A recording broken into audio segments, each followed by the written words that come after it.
Welcome, everybody, to Heroes of Absalom, as we finally come back to episode 25. It's a pretty big one for us, but I think we've got a couple of things coming up here. Y'all are going to be really interested to see. It's been a little bit. We haven't played this campaign in, what has it been, almost 3 weeks now. 3 weeks. 3 weeks. So we took a short hiatus, did a one-shot for Emily Grace's birthday. We had some awesome guests. Thanks again to Kate and Molly for stepping up and hanging out with us. Then last week we took off for Mother's Day. And then this week we get to jump right back into all the fun. Yeehaw. Jack, got a very special announcement. I do. When we start things up like this, it can be really scary. It can be a big effort and a lot of energy that goes into it, and it's a lot of fun. Trust me, it's definitely something we enjoy doing. There's a lot of work involved, and when people recognize each other's work, is really, really awesome. So I have a good buddy from high school named John Downey. He is a good friend of mine. Has been getting really into tabletop role-playing games over the last few years, it seems. And is now a part of a very cool Twitch channel called the Outlaws Network. They run a really, really awesome Call of Cthulhu game. And they stream other games as well. They stream a lot of video game content and other role-playing games. I think they did a 5th edition stream 2 weeks ago. Nice. Really, really cool. They were kind enough to give us a small donation. I just wanted to shout them out for, recognizing other small streams that are going on, and as much as we can support each other, the more we should. So everyone should really check out twitch.tv/the Outlaws Network. That is twitch.tv/the Outlaws Network. I will go ahead and tweet that link later on. And in fact, I think that's them in the chat, so you can go ahead right now to click on their name in chat and follow them. Yeah, very cool people, very entertaining, very funny. They have the members have other podcasts that they shout out in their descriptions as well, so feel free to check that out, and it's a whole beautiful cycle. Absolutely. One of the best parts about role-playing games is the fact that it is a community event, right? You get together with friends or random people that you've never met before, and you build those relationships regardless. And I think, just the support, like Jack mentioned, is so important. So thank you, Outlaws, so much. Hopefully we'll be able to return the gesture at some point here in the future. Another small note, you might notice that this is not the normal person that is on the screen. Our good buddy Dan is out for the moment. Hopefully he'll be back joining us again in a bit, at some point tonight. But yeah, so if you see the overlay and all of the cameras and everything get messed up, don't worry about it. We'll take care of it. We'll get there. And I think that's the last announcement. Something big did happen the last time we played this. Everyone What was it? leveled up to level 3. Yeah. Somehow I've managed to gain this reputation for not wanting my players to be more powerful and level up. Well, why don't we take a moment to explain what happened to our intrepid adventurers as they gain more power. Who wants to go first? I do. Of course. Go ahead. All right. So, Twinkle Toes is now even more twinkly in her toes. She's so fast. She has the fleet feet, which gives her a +5 extra feet of movement. So now her standard movement goes from 25 feet to 30 feet. On top of that, huge. She also has the class feature called the Vivacious Speed. So what this means is when Twinkle Toes gains Panache, she gains an extra 5 feet of movement while she has Panache. Now, once she gains Panache or makes an impression the first time, she gets a +5 foot status bonus for the rest of the combat. And if she has Panache, it's a +10 foot status bonus. Oh my god, wait, so what's your max speed? 40 feet. Oh my lord. At third level? At third level. That is so high. That is so high. Yeah. It's so fast. That means that if I spend all 3 actions to move while I have Panache, I have 120 feet of movement in that one. Right. And that's one turn. Bonkers. One turn is 6 seconds. So 1,200 feet a minute. I mean, we must be bordering Yeah, that's somebody do the math. That's ridiculous. Whilst he continues, I'll do the math here. That's ridiculous. On top of that, I also have an opportune riposte, which means that if anybody makes an attack against me and critically fails in that strike and they are within my reach, I get to take a reaction to either make a melee attack or try to disarm them. Also, I get at 3rd, 7th, and a few other odd levels, I get a stylish trick, which is an extra general feat that has to do with my I can't remember what it's called. My dedication no, not my dedication. I don't remember. But it has to be acrobatics related. So I have the acrobatic performance trait. So anytime I make a performance check, I can use acrobatics instead of performance. And I'm also now an expert in acrobatics. So. Well, alrighty then. Yeah. Is that all? That's just about everything. I think is that your final answer? Everything. Okay. I have some more hit points now. Yes. Well, naturally. So keep in mind that this 120 feet is in combat. If she were to just only be sprinting, she can go faster than this. But this is armored up, on defense, doing other stuff, making sure she doesn't get stabbed in the back. She can move at 13.6 miles per hour, which is a solid running speed for most of us at a decent 80% effort. And she's 3 feet tall, by the way. She's 3 feet tall and doing this while armored up. And Gear, yeah, gear. Yeah. She is just a purple blur. All right. Wow. Well, Yeah. I'm sure that won't come up at all in the near future. Never. Who's next? You can go next.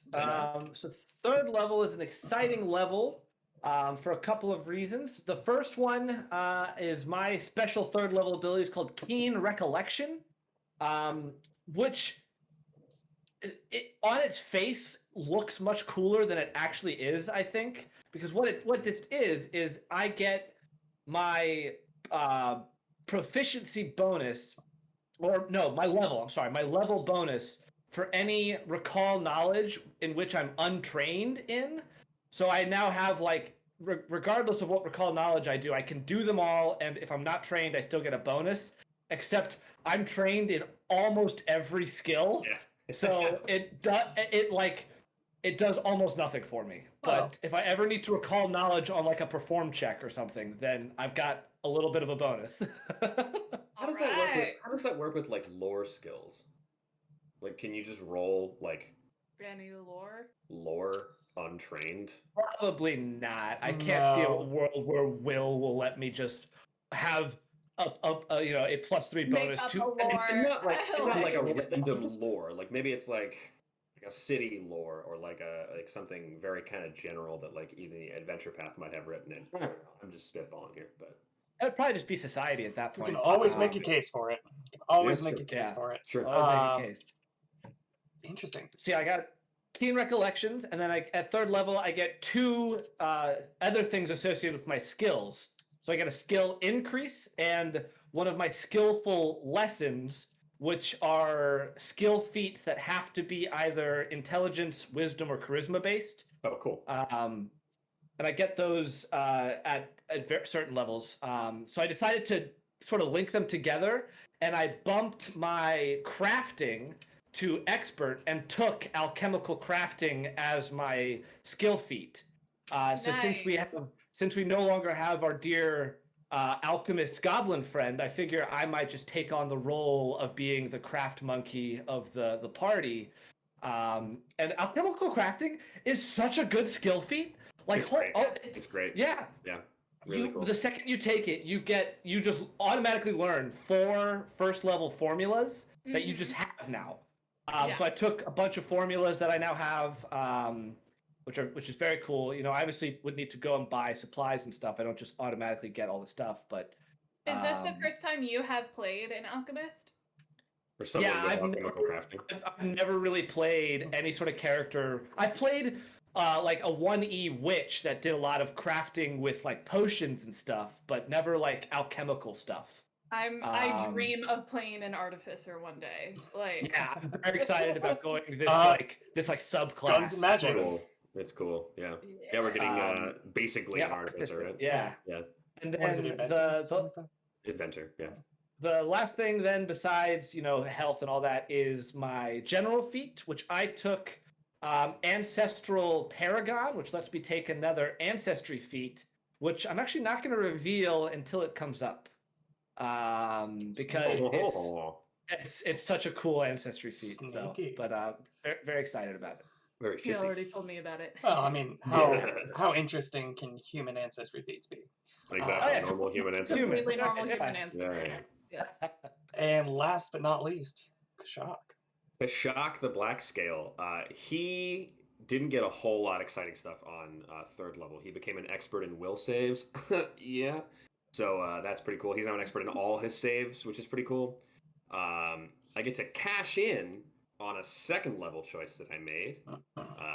And this will be an interesting rules asterisk that we will put on the campaign. We are all humans. We all make mistakes. Turns out we've been making this mistake for roughly 2 years of playing this game. The assurance feat, when you use it, you only add your proficiency bonus. You do not add any other stuff like your relevant ability score, item bonuses, temporary bonuses, etc. This basically just means that it's a much lower number than I think we were playing with a bunch. It really doesn't change a whole lot about the campaign. Yes, it does. It's not like there was a huge moment Yeah. that was retconned as a result or anything like that. Twinkle Toes is a little heartbroken about it because she relied on it pretty heavily. No, it's just Emily Grace that's heartbroken about it. Totally fine. Since I took assurance in second level, it was too low. But then once I hit third level, I got my skill increase, put it in athletics. So now my climbing is good enough that I can use assurance to do a lot of the things that I want to do. Meanwhile, I have assurance in acrobatics, and basically, if I use it, it's the equivalent of me rolling a 5 or lower on the dice. So Yeah. That's- My general feat, I took toughness. Kashak got beaten up, I think, a few too many times. He needs to be a little tougher in this hard Scrabble city. So that gives me more health. bonus hit points equal to my level, and then my recovery check DCs are lower, 9 plus my dying value. So I have more hit points, and it's harder for me to die outright, and it's easier for me to stabilize. I'm just a tougher lizard overall. Some meat on those bones Exactly. as you recover from your injuries and attempt not to go unconscious again. I don't know. Maybe Kashak just hits the gym for an hour or two every day now. It's all those. It's all that, like, doctor work, and whenever you repair muscles, they come back stronger. Whenever you break a bone and it heals back Exactly. stronger. He's just getting not- more and that's more and more. When you die once, you come back as a zombie. It's all how real life works. So Not how track Exactly. works, but Well, physical or regardless. emotional. But like, okay. regardless, yes. So, man, we've got so much to talk about, and it's a little unfortunate that we had to do this like 2 weeks after, because there was this huge information dump in the House of the Plains as you all were going back and forth, mixing and mingling with all these kind of underworld denizens, these yeah, key figures in their respective niches of the black market and underworld trade and social environment. So this big fancy club, you go in, you're talking to people, trying to figure out what's going on with this sudden rash of missing persons cases, specifically visitors to Absalom, so non-natives of the city who are going missing, and it's picked up in the past month as the lead up to the big festival is kind of like going on. So the festival started, you all had one job, you had this day job of working at the menagerie. That all went up in smoke as the menagerie went crazy. Got this job with this woman gig, who I guess. brought you in to try to find these missing people. You're led through a couple of different Woman. things, the Dragonfly Not gonna- Pagoda. I'm not gonna name Isabella. Dare you, sir? How dare you? This woman, he says, as if she's not the love of all. Is of that our her actual name? You don't know. lives. Uh, Reveal. how much about Isabella do you really know? Honestly. She's I didn't perfect. know all I need to know. She's Thank gorgeous. you. She's everything I ever She's wanted. perfect. She's an angel. Anyway, You all go to the Dragonfly Pagoda as part of this. It's your first assignment. You realize that it was like a workers' strike gone wrong, where these kobolds that live under the city were brought on as a workforce.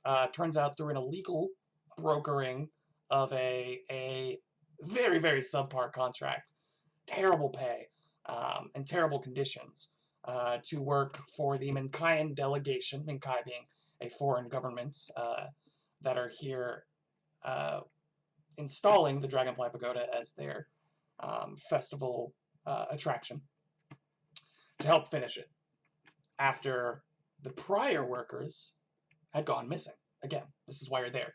Figure out why the people are going missing. Turns out it's really hard to do that while this hostage situation is going on. Once again, the fallout from this this workers' strike that just got really ugly. You find out a little bit, realize that this person named Jeremy Hoff is the one who kind of brokered the agreements, and actually, the people who had gone missing went to Jeremy Hoff the night that they went missing to find better lodging. Some other stuff happened that weren't really related to the missing persons. Copperhand, I'm sure they're not important. Definitely not. Yeah. And after you deal with actually seem to be getting less and less important the more we hear about them. They did still assault That you is kinda true. and Bastro in the streets, so we gotta teach them a lesson. yeah, they kind of tried to mug and kidnap. Gotta show 'em what's Twinkletoes, what. But Yeah. I guess they're not important. If Twinkletoes doesn't think they're important, she's the one who was assaulted and mugged and nearly kidnapped. Then I was obviously they're being not important. sarcastic.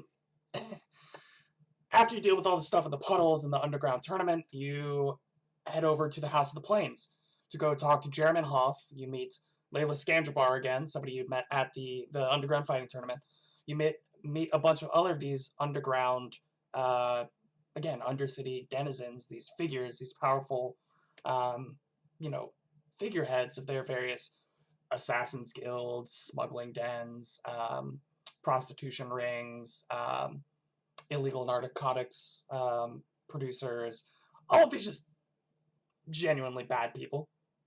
But you make friends with some of them. So I guess that's a good thing. And now you have gotten a bunch of information.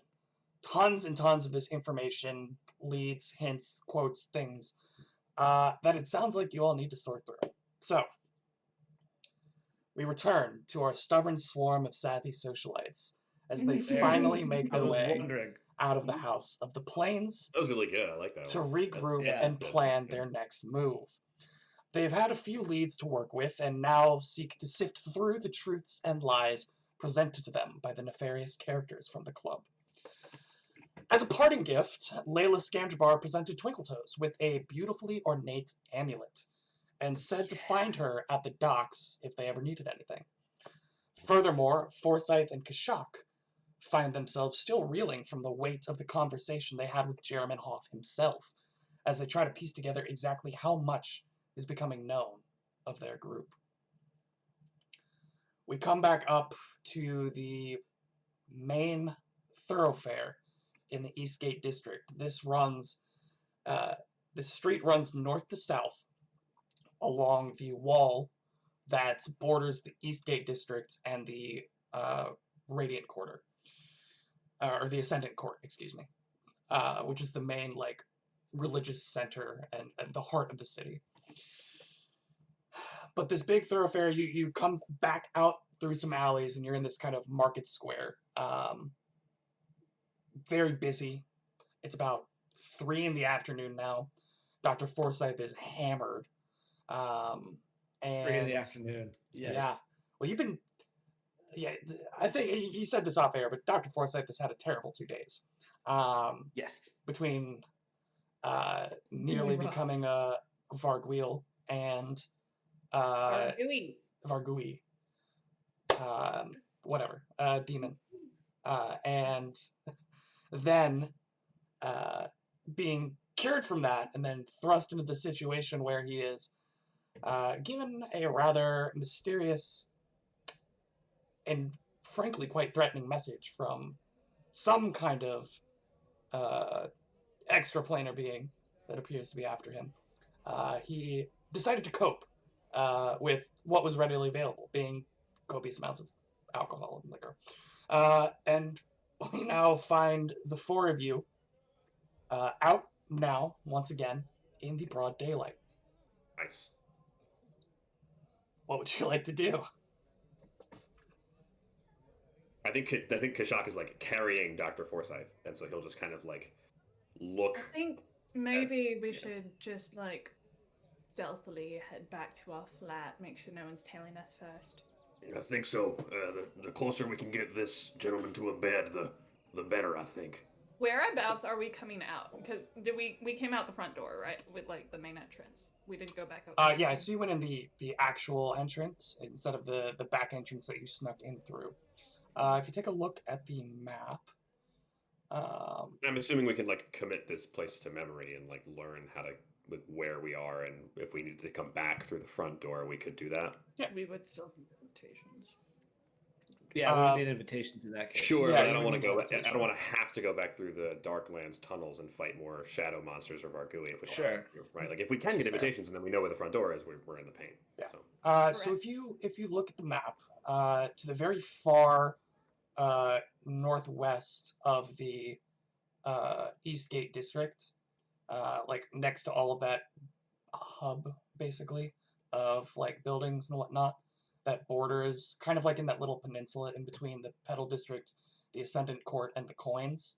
Will, did you move us to the map or did you not? I was gonna ask. Okay, good. I'm glad I'm not the only one. Hi-oh. You might just need to refresh your roll 20. Lol. Yeah, so right about Ooh, that's where we are. And this Okay. this big main street right here is like the border. So you're like right off of the main street in between the two districts. How long would it take for us to get back to our flat from where we are? You're going with the traffic going to the festival grounds, so it'd probably be about an hour and a half. Conversely, somewhat on the way is, um, the Hell Knights outpost, where you guys were sort of pseudo taking up residence. Um, so you might be able to find some solace there as well. Well, I don't think this map is showing up on the stream, by the way. If you want, It's not. Okay, all right. Unfortunately, I forgot to change the overlay for the number of people. No problem, buddy. But it's so we're kind of towards the East Gate is the eastern part of the city, which is like almost a semicircle, like an egg. So we're on like the eastern part of the egg, and our house is in the Precipice Quarter, right? Correct. Yeah, it's in the Precipice Quarter. Which is like on the southeast Southeast. corner of the city, on the bay, like on kind of on the water, that forms the bay there. So, how long do we say it would take to get back? I mean, I think we can just About be an Hour and a half. Once Dr. Forsyth is not dying anymore, I That's would the- love for you to take that new crafting skill and give Kashak that fancy weapon potency rune that is in that runestone, so I can shoot my bow a little better. I will need to buy a crafting lab. Crafter's kit? You don't get that without chemical crafting? No, you just get formulas and then the ability to craft. You don't. It doesn't come with the kit. I will need to guess- separately buy that. I guess where would that come from in the real world? Would it just plop We would into your probably hand? need to go buy Yeah. one from a store. Yep. So maybe that's something that we can look for on the way back, Sure. while Dr. Forsyth is sobering up as we walk. I don't know how the doctor would communicate though that he now has this ability, or wants to start dabbling in this. To Right. me, That's like true. While If- still inebriated. if we're trying to be strict to what's happening in fiction here, I think that this is something the doctor would try and do when he's sort of back to his I mean, senses. then I mean, we just had a harrowing experience. We got to talk a lot. We have, subpar hit points. We're all pretty exhausted. Let's just go home, sleep through the night. Maybe we wake up early in the morning tomorrow, and then just handle the day from there. Just go rest. Yeah, that sounds good. Yeah. Cool. That's perfectly fine. Just for reference, you would also remember of Crazy Merida's Poets Emporium, the alchemy shop. Right. That would probably have alchemy stuff, presumably. But yeah, so you guys make the trip. It's a little slow at first because Dr. Forsyth is, well, not uncooperative, certainly not helpful in making your way back to the flat. But you are able to get back in a reasonable time. It's probably about 4 in the afternoon now. When you're getting back, you're more than welcome to rest and recuperate. Is what it sounds like you guys are looking for. I think Yeah, so. and also just make sure that we're all on the same page about the information that we got individually. Mhm. Yeah, because there was a lot that happened. Yeah, at some point, Kashak will step out to get takeout for everyone. Oh, we're thinking Chinese or pizza. What are we feeling for tonight? Pizza sounds wonderful. I think pizza too. Do you guys like pepperoni, black olives? Yeah, everything. I might even just get a long stick of pepperoni. I might not even get a pizza. I might just get a very, very long piece of pepperoni. All right, I'll take care of that. See I was excited about the pizza, but okay. ya. Yeah, we have a lot to go over. with Yeah. information. There's a lot.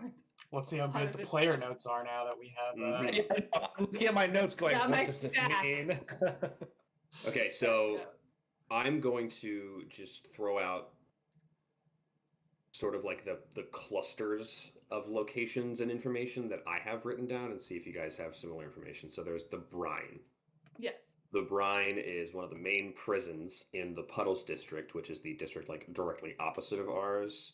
Southwest, yeah. Southwest corner of the city. Mhm. Very kind of lower scale. Most of it's underwater, and it would make sense that there is a prison there that is doing less than awesome stuff or is seedy involved in things. seedy Yeah. activity. The salt cartel is working out of there. Lady Secha Teveneg, does she run the salt cartel? Did we confirm that, or is she just involved with the salt cartel? Minor noble from a house from the Cheliax. Teveneg house, in Cheliax. I don't know if she's involved in the brine or if she's like the contact in Cheliax. I thought she was the warden of the brine. I don't remember. I don't remember. I have her name written down as being involved, but I didn't write down in what capacity. Okay, maybe we need to do a little more asking around or research on the brine then.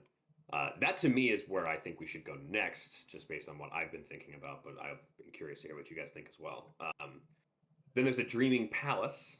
Mm-hmm. That was the other big one that we feel like we got some hits on. This big, I guess, like tavern, but we heard about it mostly as like a drug den or like an opium den, sort of like that kind of thing. That's basically what we got out of it. Yeah. Once we asked more people. Hendred Pratchett. Hendred Pratchett owns it. Has an ochre jelly involved somehow.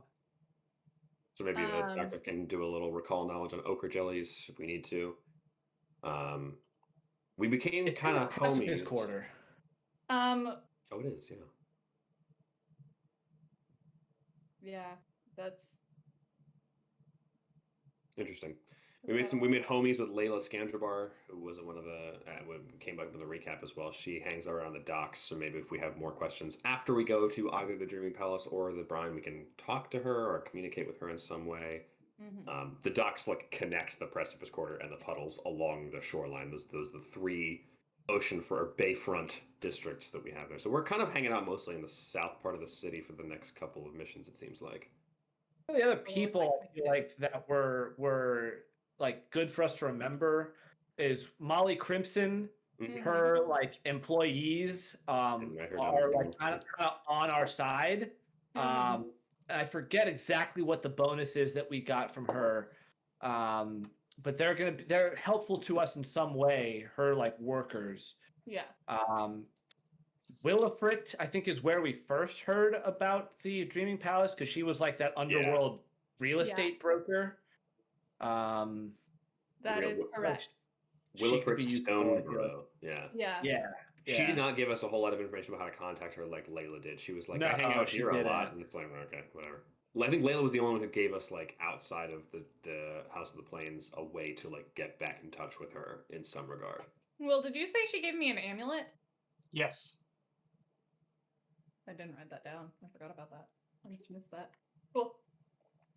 It was like on the way out when you like made eye contact with her. Right at the end. She like ran up to you as you were walking out and was like, "Hey, you were asking about interesting things that I got recently. Just remember that I had this. Gave you an amulet. But if you ever need to talk to me, find me in the docks." And then you're like, "Okay, cool. Bye." I distinctly remember the audio cutting out for a big chunk of that. Mm. And then Yeah, so she gave you a like golden amulet. okay. It's in like an oval shape. You didn't ask specifically, but I would assume that Layla would at least, or Twinkletoes would at least look at it. Yeah. It's on a silver chain. It is like it's like a tarnished gold. It doesn't look like it's been well kept, but it's like a tarnished gold. It's got like more like a locket because it like opens up, has hinges and opens up. And if you were to do so, you would see on the inside that it is just an inscription that looks to be written with like jade enamel in the, but it's in a language that you are not familiar with. All right. Ben, how do we feel our meeting with Germanhoff went? Weird is the first word I would use. I mean, he knew who I was. Obviously, like he recognized me, and there was a little bit of like that sort of grandstanding. I feel like that both the doctor and Jeremy were trying to do about like, you know, we know something about you and you know something about us, but neither of us are going to say it. Yeah. I that was the vibe I was getting from that conversation. And he clearly knew more than he let on about Right, exactly. about our activity in like in Yes. sessions and stuff like that. He clearly knew stuff that we were trying to. I think that our cover is slightly blown as far as like, oh, we're like, we're looking into something. Yeah, right? he Like, knows we're up to something. I just don't know how much that matters. I don't know how much him exactly. knowing I don't that know matters. either. I don't either. So, I felt Yeah. like it was good to meet him and talk to him, but I don't know if we actually got a lot of useful stuff from it. It was more like a Terrifying Review- experience. yes, that. If anything, to me, it highlighted how not superior, but like how high up in his own operation he is. We kept asking him questions about very kind of like simple surface level stuff, and he was like, "I don't do that. I don't get my hands dirty with that stuff." We felt the same way with Molly Crimson too. Like we were talking to some heavy hitters, like before we were talking to their lieutenants and their people beneath them. So like we reiterated and learned again that we have some steps to climb before we might be really interacting with them in some kind of way. Which is why I think something like the Brine or something like the Dreaming Palace is like where we should be going next to work up that ladder or work up the network. I agree. I think, yeah, I mean, those were the two big places I feel like that we got information of like, oh, this could actually be something about these missing people. The Dreaming Palace, I'm a little less sure about how it's connected, but the Brine sounded like that was being used as like the funnel of how like people, that was, correct me if I'm wrong, but my impression was that the Brine is where people were potentially being sent and then extricated from the city from this prison that's like seedy. Because we learned that the Salt Cartel like is a human trafficking organization. Right. Yeah, So something like, yes. Our working theory is that they are, kidnapping foreigners or out-of-towners who don't have a lot of, attachment to the city, don't have a lot of people who go looking for them, and then, exporting them or trafficking them over to Cheliax, where Lady Secha is from. Why? Who knows? Twinkle Toes, go ahead and roll an Absalom lore.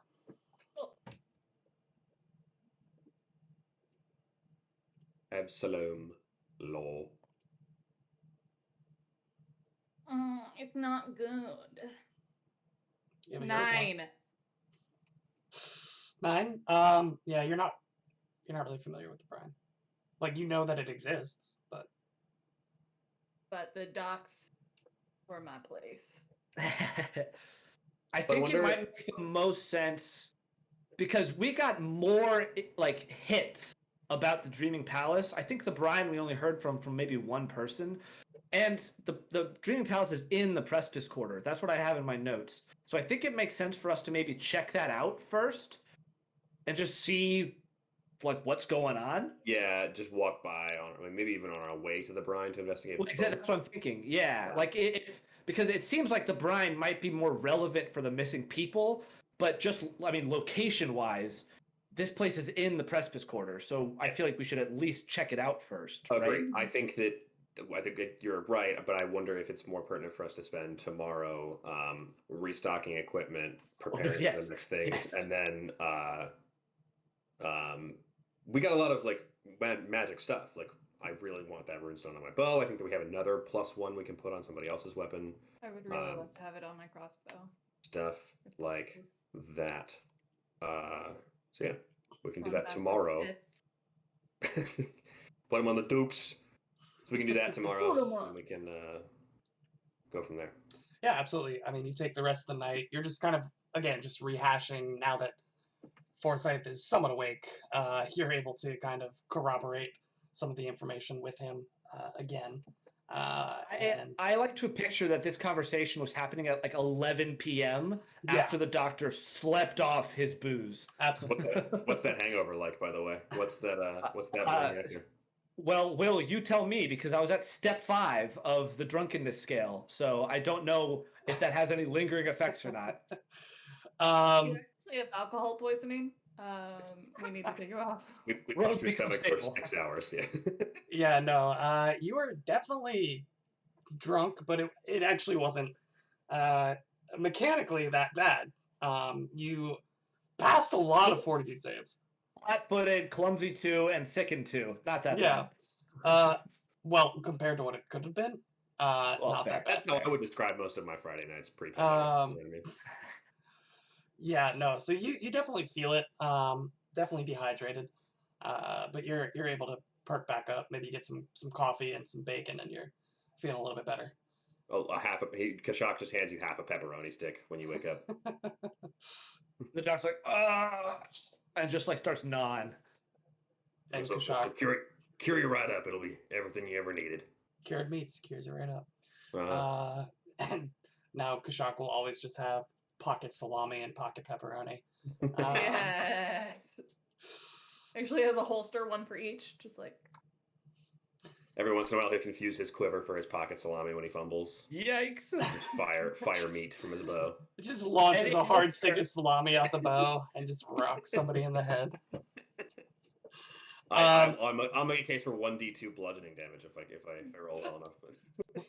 Shortly after the finalization of this conversation, you all are thoroughly asleep in your various beds. And remind me of the sleeping situation, because there were 2 rooms that each had 2 beds. And then I had one of the rooms, and the other 3 were sleeping in the living room. right, And that's what I thought. Nobody was in the other. So Twinkle Toes had a room to herself. There was an empty room, which you guys said you were going to turn into like your Our safe. vault, Loot room, your right? safe, There's a dragon who sleeps in there, right? He Yeah. all the Yeah. materials. your Yeah. dragon horde room, and Yeah, then yeah, the yeah. 3 gentlemen just camping on the couches and cushions. And is there still? I think this is Kashak's first time here. So is there still that dent in the ground from Penumbra? Yo, hasn't been fixed yo, up. I forgot. You about put in a that. work order, but nobody's been by to check it out. Yeah, I think Kashak just like walks over and like looks at that and just like looks around at the rest of you like, what in the hell happened to this floor? It's a long story. We had a friend who could astrally project. Of course.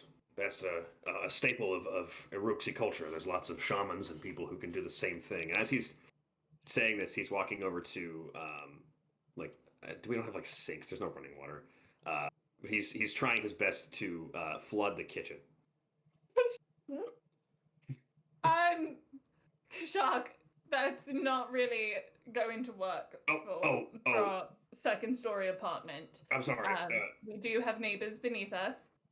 I'm sorry. You know, as a person of my heritage, we like to sleep in sort of damp conditions. Sorry. And he just like sheepishly stops Do we have pouring a water all bathtub? over your floor. No, there's a shared bathing like facility on the bottom floor. There's just like there are like tubs that you can rent out on the bottom floor, and keep in mind that people aren't bathing every day, so you Right. might take 1 or every 2 weeks or so, rent out the bathhouse station, and they'll draw some water for you and heat it up and pour it in, and you get like however long you want to sit in the water until it gets cold, and then you're just in a bath of cold water. I think he'll try to see if there's like any water hanging around, and he might just like soak his bedroll a little bit, just get it nice and a little damp. Feels good on his scaly lizard folk skin. Oh, goodness. That's just how he sleeps in the corner. You could also pay for the premium upgrade so that you have a tap with the permanency create water spell on it. Oh, Kind of turn it on and off with a handle. Brand new technology. so they have I in would like not the, be happy with that. so they have in like the downtown DC of Absalom. That's Yeah. what that is. That's that like real high scale stuff. The Georgetown apartment. Nah, man, that's some Arlington high rise stuff. Yeah, there you go. Um, Upper East Side. Yeah, I mean, what do we have like a shopping list or anything like that? I don't really need much other than that weapon upgrade. you tell me, yeah. Well, the doctor has a thing first. Oh, We're sleeping the night, you've slept the right, night. like You are it's now the morning. you now officially get all of the things from your level up, all of the health. You return some health if you had lost any. Somebody had lost something. I think Bastero might have lost I some was from down a his little. wrestling, but Bastero will heal himself up right before he goes to sleep, and then Yeah, do we? Because I mean, I don't know what the difference between my old health and my new health is. I think I was like down 6, but anyway. Bastero had the spells. He'll go around and just boop and heal you. Thank you, Bastard. Oh, he's got the cantrip. Yeah, he's Yeah. fine. Yeah. The halo, yeah. Mm-hmm. the doctor had a rather fitful night's sleep. And I think it's a combination of drunken haze and the fact that he committed 2 anathemas recently. Wow. Oh, That's the reason that he was like heavily drinking, is he was trying to sort of mentally process that Whoa. and not doing a very good job. So he has does our in his audience know what anathema is? Have we Oh, explained no, that it's before? actually a good time to talk about it. So this typically comes with religions or tenets, or I think some even spellcasters have certain anathemas for whatever Barbarians have wherever they anathemas. derive. Yeah, Yeah. barbarians do. Wherever you derive your power from, sometimes there's an anathema associated with that. And those are basically anything that's against what the core belief is that gives you this power. And while the doctor is So, like, for a anti- druid, for instance, whose magic is based in nature, if you were to do something that polluted a river or something like that, that might, cause you to lose your magic temporarily. Yeah. Yeah. So mine is a little more flavor. There's not strict powers because the doctor is a follower of something called the laws of mortality, which is Galarian's like atheism, essentially. And it's anathema to either receive religious magics or to participate in providing anything like that. And in trying to heal and get rid of both Bastro and then my own Varguilness, the doctor did that twice. Johnny Green. So Hundo P. yeah, and yeah, it wasn't like an accident. Like he participated actively in it. So I talked to Will about this, and there's not a mechanical ramification, but there is something the doctor has to do. So he, in his sleep, has these visions of his former life before he became a Duskwalker. Back when he was a cleric of Eridan. And You're not a normal human? Wait. What? The curtain. This was revealed. The curtain has been pulled. Yeah, that was a lot. Mhm. And he has these visions of him laying in a bed with another man sort of tending to him, and the doctor is in this like fit of mania. And he is like constantly repeating this phrase of like I couldn't do it. I need to warn him. I need to help. I couldn't do it. And this other man is standing over him like you and he's saying he's saying fears, calm down. You need to be kind to yourself. One man cannot do all this. Fears, you must seek forgiveness within yourself. No one could have foreseen what you saw. And this conversation goes back and forth for a little bit. And the doctor in real time is like tossing and turning, and he keeps maybe muttering, and maybe one of you might, or like Kashak, since you're in the same room, might wake up every now and then, and you hear the doctor saying I can't forgive, cannot forgive, cannot be kind, and like just sort of muttering this over and over and over again. And when he wakes up and maybe we're all gathered together, the doctor is going to take a moment and just say like, everyone, before we set out, I have a couple of things I need to share. I wish to first apologize for my actions last night. Based on the splitting headache I'm currently nursing still, I had a bit too much, one might say, and it's unbecoming of a man of my stature, and I apologize for anything I may have said or done and embarrassed us in any way for the very serious investigation we were doing last night. And I also need to apologize to more than just you three and myself, but to my commitments to the greater good of Absalom and Galarian and what I feel I must do. I struggle with forgiveness, and I struggle with kindness at times. And he sort of looks over at Twinkle Toes kind of sheepishly when he says that. I committed something that hurts me greatly to the core of my being, and will be taking a vow until I have forgiven myself. And this may seem odd to you, but a man told me long ago that it's the only way towards true forgiveness. And this man was the most dear thing I had in my life, previous life, as you all know. I am taking a vow of kindness. This will be hard for me, as weird as it may seem, but I'd like to practice for a second. Kashak, your willingness to always be reminded of your home by sleeping in a gross, wet bedroll is endearing. Kashak will just kind of like look at the bedroll. Oh, I didn't know you thought so. Would you like to try it? It's quite relaxing. It can be like I think you have like spa treatments in this part of the world. Is that something you might like? If this would be pleasing to you, Kashak, I would love to try it. And quick as lightning, you will dart to your bedroll, snatch it, and run out of the room. And as you leave, he'll turn to Twinkle Toes then and go, and Twinkle Toes, You didn't start with me. What the hell?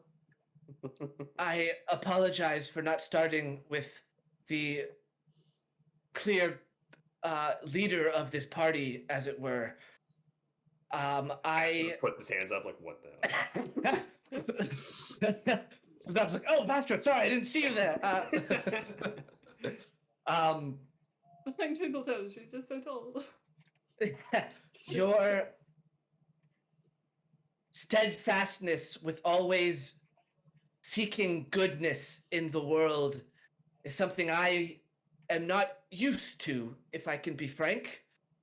And I wish to learn from your ability to see the good in people who I may not.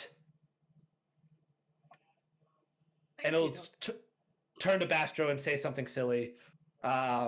You have great hands, Bastro. Very good hands. And he'll sort of put him up in a joking way. But yeah, so the doctor just kind of sheepishly like looks around and like is feeling incredibly uncomfortable.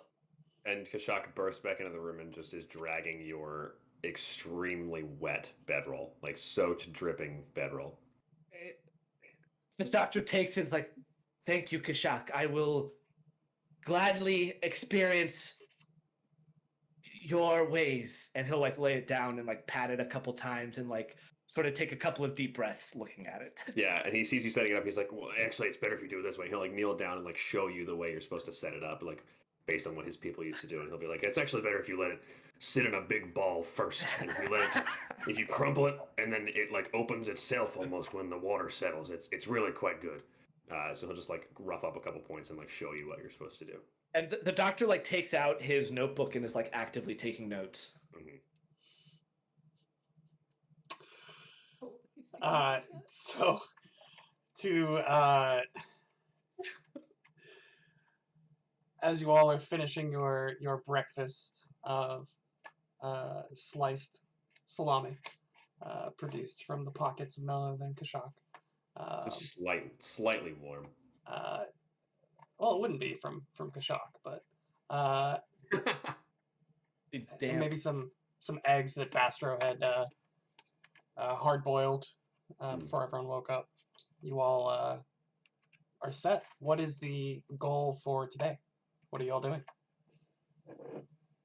I think we wanted to go to Merida's. Kashak is on guard duty for you guys. He doesn't have any money to buy anything, so like it's not like I can really be useful. But he's just kind of hanging out with whoever needs a buddy. Good point. Yeah, the only thing I need is to buy an alchemist lab.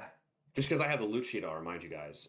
We did find inside of that gelatinous cube, full plate armor, a tower shield, and +1 mace that were all branded with the symbol of Asmodeus. Oh, yeah, yikes! I forgot so about that. we should deal with owning that. We should. There's the weapon potency room that on the runestone. That is the one that I want to try to get if I can. And then everything else is accounted for. There's an ever-burning torch in the bag of holding, by the way, just for anyone to remember that we have that. Do we want to find a Church of Asmodeus and return it? Do we want to just sell it kind of underhanded? What do we want to do there? Isn't the Church of Asmodeus Isn't Asmodeus a really bad god?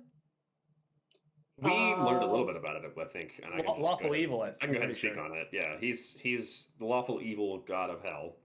He's Yeah.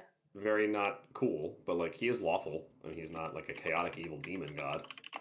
There is a recognized Church of Asmodeus in Absalom. They worship the law and structure and order of hell more than they worship the evil. So I have a feeling if we try to return these to the people of the Church of Asmodeus, they'll be like, "Thank you." They'll be appreciative. I think so too. Yeah. Are they gonna give us money for it though? They might. If they're not generous, but there might be a reward. They are lawful. We could also try to steal the +1 out of the mace and then return stuff. We could do that if we wanted to. Transfer. I don't have. There would still be a runic inscription on the mace. Oh, they would know that we stole it. Oh, okay, interesting. Well, they would know that the power isn't there. Right. Take that how you will. Maybe we should return it. We did it. Maybe we should return it with the rune, but specifically be asking for a reward. I think Kashak can do that. I think Kashak is okay. Sure, so yeah. Kashak can go to Asmodeus, and we'll go to Asmodeus get himself. Alchemist. Yeah. Please, I need an appointment with the Lord of Hell. Can I? So I'll take care of that, and then just I'll try to find whatever. Maybe Bastro can go with you, and then the doctor and I can go to Meridas. Sure. Cool. Sounds good. All right. So we got a group going to Meridas and a group going to The Church of Asmodeus. So the church is a bit of a trip. The church is going to be up in the Ascendant Court, which again is the religious center and kind of seat of power of Absalom. So that's going to be easy 2 hours. Will, I think Yes. the doctor would know where a Church of Asmodeus is because he has lived in the Ascendant Court now for a couple of years. Sure. For several years. You definitely know where it So is. could point them in, tell them go to this building, find this structure. Well, is there a name written in the armor? Do I know if this came from a specific church or do I know? No, who I should be referring this to? It's It's just property of the Ascendant Court, whatever. It's yeah, it's no, it's just got the pentagram on it. It does not Okay. have any other Okay. distinguishing marks. But yeah, so with the help of Dr. Forsyth's, directions, you are able to come across. It's certainly not the largest building by any means. It seems like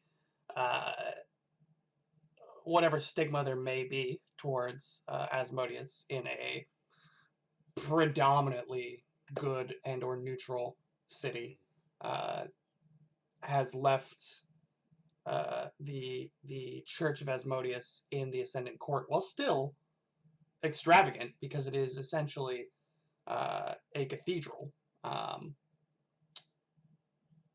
It's by no means as ostentatious as maybe the churches and cathedrals to Iomade or Erastil Right, or anything right. else. You come across what looks to be about 3-story tall black sandstone cathedral with this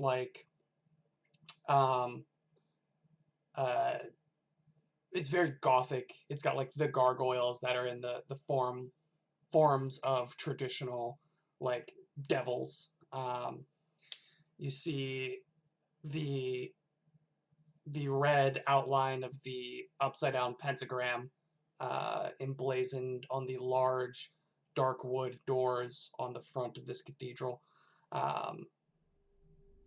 Seems like there are people coming in and out through some side doors. The main front entrance isn't open, presumably because today is not a traditional day of worship for this community. And you can make your way in. Yeah, I think Kashak will just kind of head in. Sure. He's not really perturbed by this. He doesn't believe in this religion. This is not something that he's ever been raised with, and he doesn't believe that this is true or real. He has an entire other religion. Sure. So he doesn't show any aversion to it on the street, or if people see a giant lizard going in and balk at him, he doesn't really pay them any mind. And he's carrying the equipment as best he can. I know it's probably heavy and large and cumbersome, but he's got the mace in his belt and the armor under his arm. And he'll kind of just look for the closest person in charge, or if there's a clergyman or a cleric or somebody he can talk to. Well, you see a couple of people. There's maybe about 7 or 8 people that you see when you enter through one of these side doors. Immediately you see 2 they look to be either most likely paladins, or in this case champions of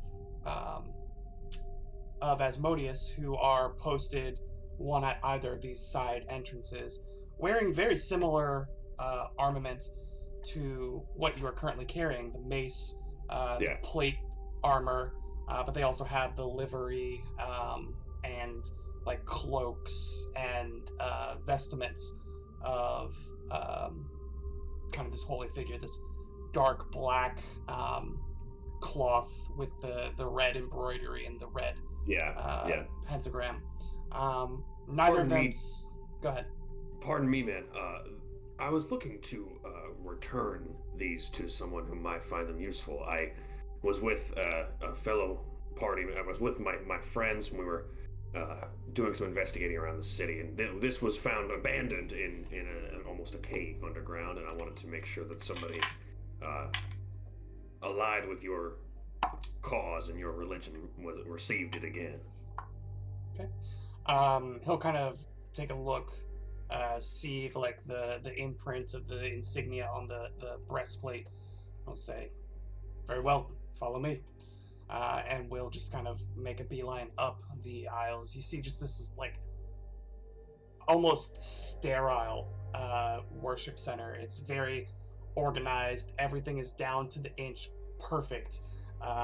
The red carpet, literal red carpet that runs down the center aisle is perfectly equidistant from the pews, which are perfectly equidistant from the side walls. There's this very geometric order to the stained glass that depicts the layers of hell, and the various strongholds, this show of might and strength and order. Everything is again just this eerie perfection to it. Everything is pristine, polished. It's virtually empty. You see a couple of people kind of walking around, maybe pulling books from shelves at the far end behind some kind of altar. You see that there is one person, however, at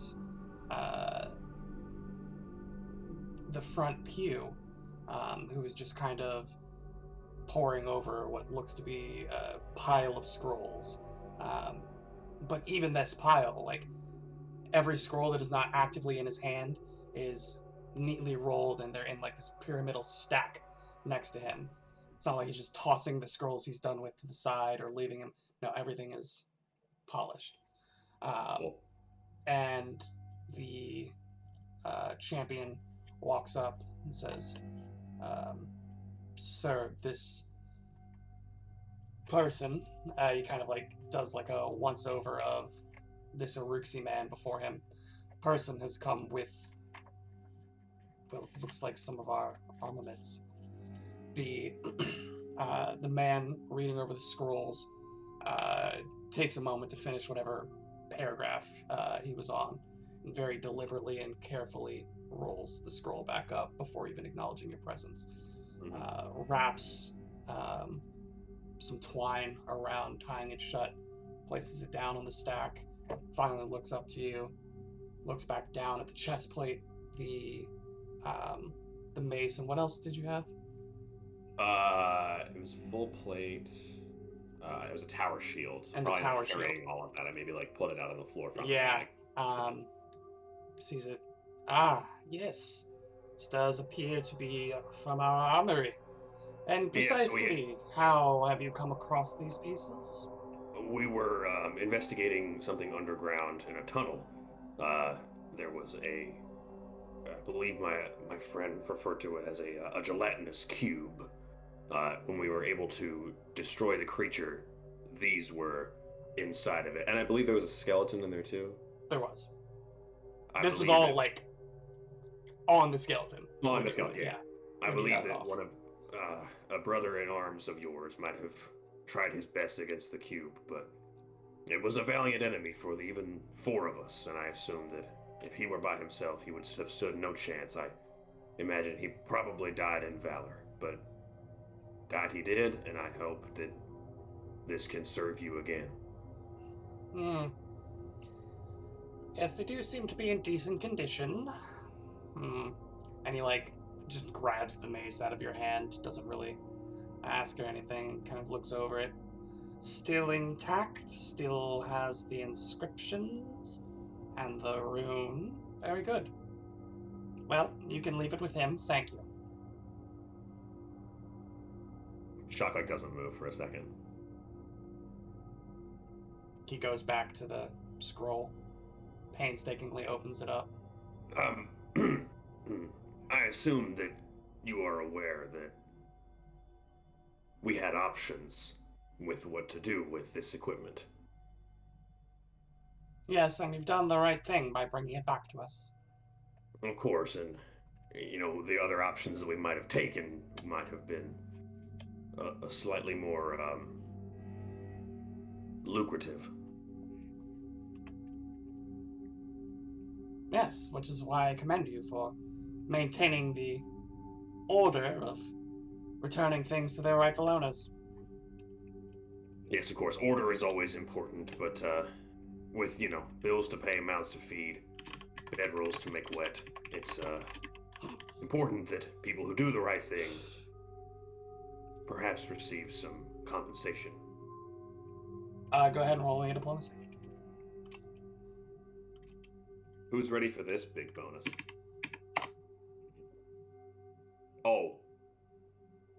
With my bonus and my natural 20. It is at 20. The 19. It is It's at 20. It's the 20. It's the highest possible result. That's incredible. Congrats on the nat 20. Yeah. You hear him just kind of mutter under his breath. And, like, it kind of, it just sighs. Fine.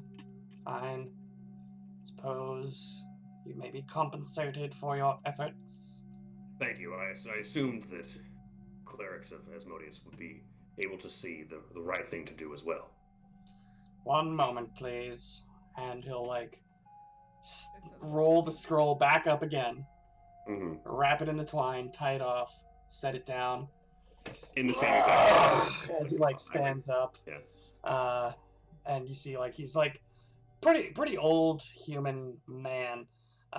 You see what you would assume to be a much exaggerated, like, arch to his back as he draws, like, a walking staff. Just very slowly. Meh. Meh. Shock just looks at the champions Eh. like in turn, like what are we doing here? What's going on here? The champion is just like trying to stifle like a giggle as he's watching just the performance being put on. Yeah. By this priest who has been interrupted in his whatever daily routine. Eventually, painstakingly, he makes it like up the 3 steps and then back behind the altar. Goes off in one of the back doors. And about 3 minutes later, you see him carrying what looks to be a scroll and a small coin purse, which Okay. he is set in your hand. Oh. Very well. Are you quite satisfied?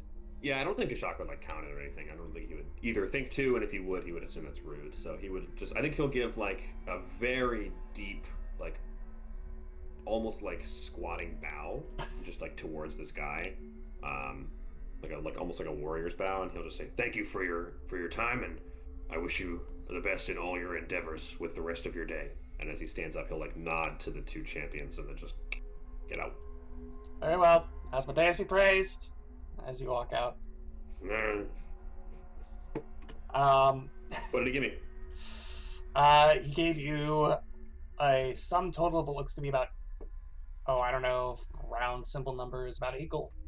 8 gold. Okay. And a scroll. A scroll.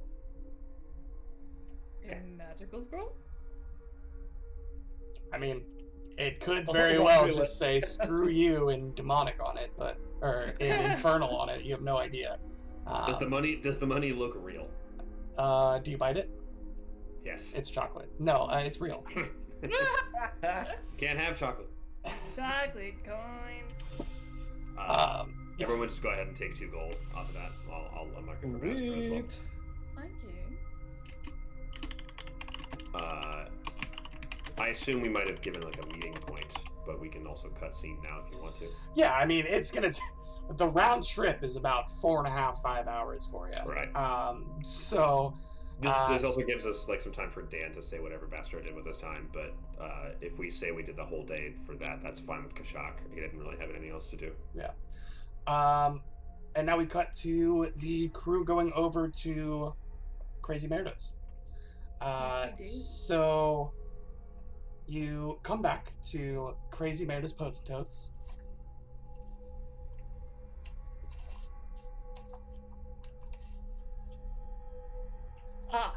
Getting into Oh, hey, what's up, guys? What is this? It's good to Forgot see you about all this, again. dude. What is this? What's up, Doctor? It is my pleasure to see you again as well. For anyone who perhaps listens to the show audio only, Will took extra effort to make himself look like a stoner. He's just put his hair all up in front of his curtain bangs. It's awful. It sucks. It's really bad. It's awful. You guys looking for something? I got more stuff. Like, what you need, man? Yes, we're looking for several things. Doctor, you mentioned something this morning about crafting. Yes, my friend, my very able friend. I am looking for an alchemist lab. The doctor's really trying. Alchemist tools, man? Or like you're looking for a full lab? Because like the lab's gonna be a little harder to get, but the tools I got for you, bud. This might be a Ben lacking the knowledge. What Will Do said I is not- mechanically correct. An alchemist's lab is like hardcore, but an alchemist tool That's is like, you know, like full Kilo tools. tables, Like, we would probably and need the to turn our spare cauldron, bedroom into an alchemist like lab. multiple. So I just need the tools. Yeah, you just Okay. need It's the like, tools. I think it's I called don't need crafting the- kit. It's it's just alchemist tools. Okay. Yeah.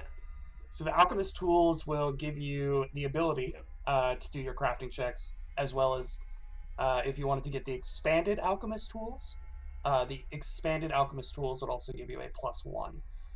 Expanded alchemist tools are very expensive, 55 yeah, gold. Hello? Interested Uh, in expanded. but you can always upgrade your alchemist tools later. Why would you ever need an alchemist lab then? For like really hard. There are some things that require an alchemist lab to create, but We're you're, talking. you're nowhere near that. We're talking like 12, Okay. 15 level. Yeah, Actually. you're, I'm sorry. you're nowhere Okay, near okay, that. okay. Yeah. Yeah, and then so yeah, say I need alchemist tools, and then he'll have like a list of materials to make several different formulas that he has in his new book. Yeah, so you can always just purchase X amount of gold worth of alchemical components. That's pretty free form in terms of, obviously there are specific things that you need for some of these potions, but alchemical components basically covers it all. So how much gold worth of alchemical components are you looking to purchase? I don't know, because I don't know how much gold, like, to make one of each of these 4 formulas. I mean, it doesn't really say on any of the items what they would. I just know how much the item itself would cost if I were to buy it outright. But Crafting is complicated, and there's like a bunch of costs you can assign to it. You must supply the raw materials at least half the item's price. You can always expand at least that amount of raw materials when you craft successfully. And you can like spend less time and more money to get it done faster. I need to do. I haven't really read up on any of this. Then I maybe need say to like read X it for before now. next time. I have a decent amount of gold, so Will, can I kind of like hand wave that for now, and after I've Sure. actually sort of done a deep dive into the rules, I'll get back to you. Yep. As long as you And don't... you definitely need at least half the item's price every time. Cool. I definitely want to get the tools, if nothing else. Sure, so that's going to be 5 gold in and of itself. And then however much we end up deciding that you're going to spend on... You mean 3 gold?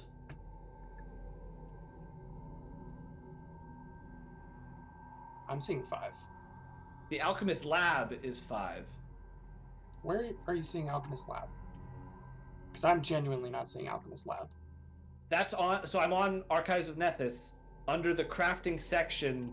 One of the like options in the craft activity is to do this certain thing. You need an alchemist lab. So that's where I found that. But then if you go to alchemist tools on Archives of Nethys, it's only 3 gold. That's interesting. I'm looking at the book that's in Roll20. What the hell's going on here? We'll talk about price at a later date, so as to not drag this to a halt. Okay. Since you're not putting a specific amount of gold down for your alchemical components,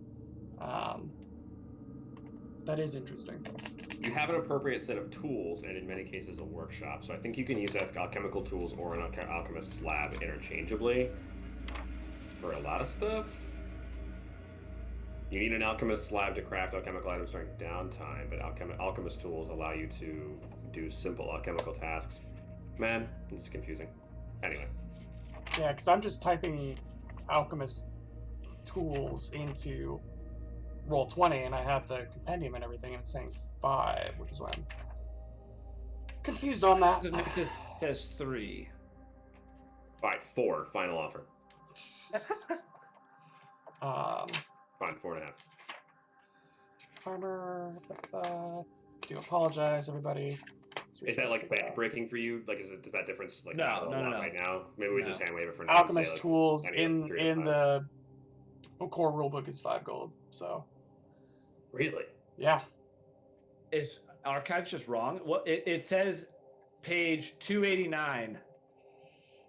I don't know if Mayhaps really- we got alchemist mayhaps tools the price got 5 gold. It's backwards, but Did it get errated? Hold on. it could be errata, and now it's correct on Nethys, but is wrong in the printed book. the printed book says 5 too. The only thing that's not showing 5 is Archives of Nethys, which is,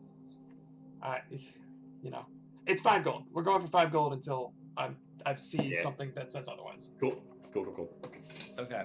Because I've looked at 2 official rule sources now that both say 5. So Yeah, that works for me. Twinkle Toes is just looking to get 1 minor elixir of life and 2 minor healing potions. absolutely. Right. And you mark down the price for those because I don't Yep, have it them off the should top of be my head. 11 total. Okay. And Who's our diplomacy person? Is it Twinkle Me. Toes? Definitely if we- Twinkle Toast. I wonder if we might spend some time gathering information about the brine and other stuff if we don't have a whole lot of other shopping that needs to get done. Could you say it one more time? What was that? I Still wonder if we waiting. might spend some time gathering information about the brine, about the Dreaming Palace, wherever we plan on going next. Some of the names we might have picked up. Gathering information on the street if we can. Yeah, absolutely. Will, how do we go about doing that? sure. So that's going to be a technically a downtime activity, but if you guys are taking like a full day to do this and the shopping, then that's fine. It's going to be literally a gather information. Okay. Check. I believe it's predominantly diplomacy. Yeah, it's an exploration. Oh, it's just exploration. Okay. So describe specifically how you're doing this, and if you can make a case for something other than diplomacy, by all means, if you want to. All right. Should we, as a team, talk about how we want to go about this? And Or- specifically, I have what not been questions you're listening, if I'm asking. being honest. I found the errata, and it is 3 gold. So I think that we should be first of all, I think there's a mechanic in which we can conceal why we're asking or like what we're asking about. If not, then that's whatever. But we need to be under the table about this. But any information we can get about Lady Secha, the brine, maybe the Salt Cartel, maybe the That's what the idea is, to gather information on. Okay. Yeah. because I don't think that we need to gather a lot more information about the Dreaming Palace. We should just go and just Yeah. pretend like we're not here to bust it up or anything like that. Walking into the brine, we might need to be a bunch more prepared for that. Yeah. I think so. Maybe we should get more information about them first, even if we plan on going to the Dreaming Palace next. Okay. Cool. So it's just that Will describing is like, describe how you want to do this. And I'm like, I don't know. Are you just like walking up to people and asking them, like what? Is there like a specific place you might go? Like maybe. I feel like we should be heading somewhere more towards the docks for gathering information about the brine. Cool.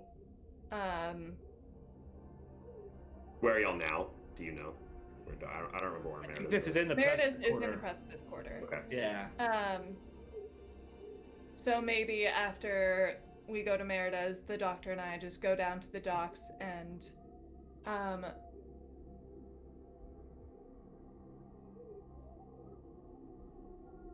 start looking for some people that I might know from my old times or new times that I can talk to, or just asking around if I don't. Yeah, if that's the angle you want to go with, I think going to the docks makes sense. Otherwise, I don't know if going to the docks makes sense. I think we could go to some sort of like... No, we don't want to go to any sort of government building, actually. No. Yeah, maybe trying to like work old contacts you might have in the docks might be the best way to approach this. I think Or so I too. figured like You're probably these right. seedy taverns where that might be like guys who have like buddies locked up in the brine, where it's like, what Could do we you go know talk about that to place? Ears? Could we go talk to Ears? Could if you wanted to. 'Cause Ears seem to be connected to the underworld and is sort of like a friend that we have. For sure. You could also talk to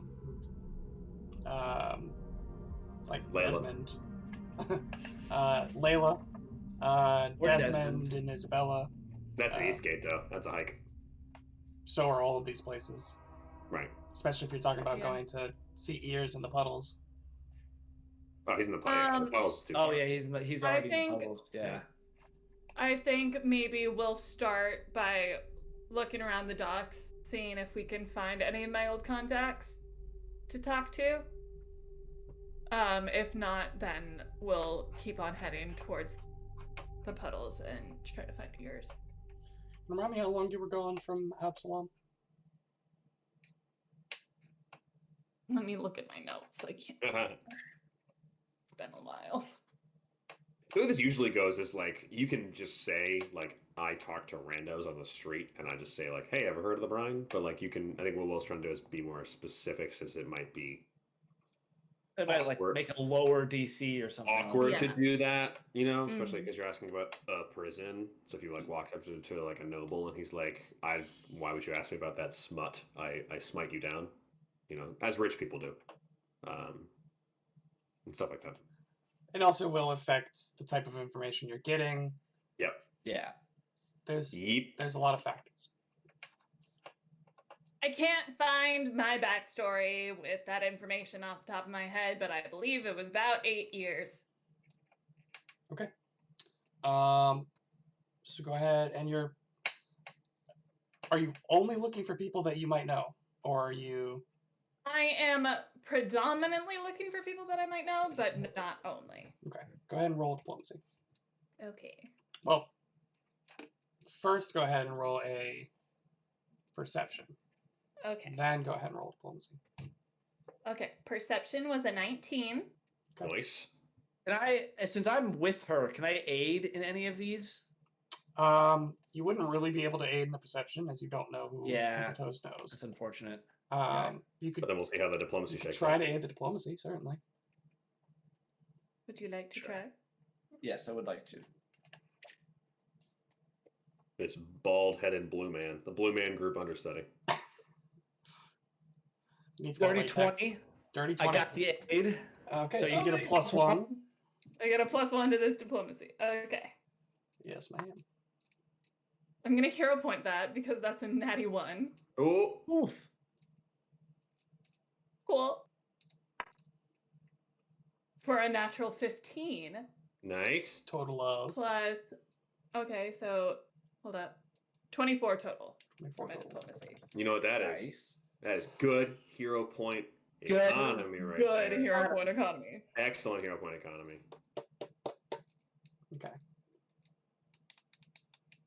And what kind of questions are you asking? I am asking for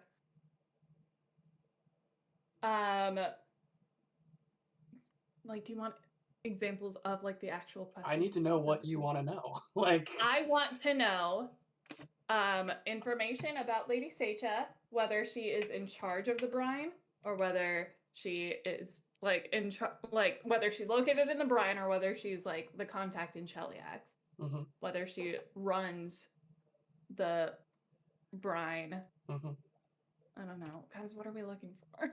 Yeah, I mean, I think that, and Let's then look at- also, yeah, like find information about Lady Seicha and maybe any like rumors that exist about the brine. I want to Things- know if we go things in there that and you- start. Yeah, go ahead, Ben. Go ahead.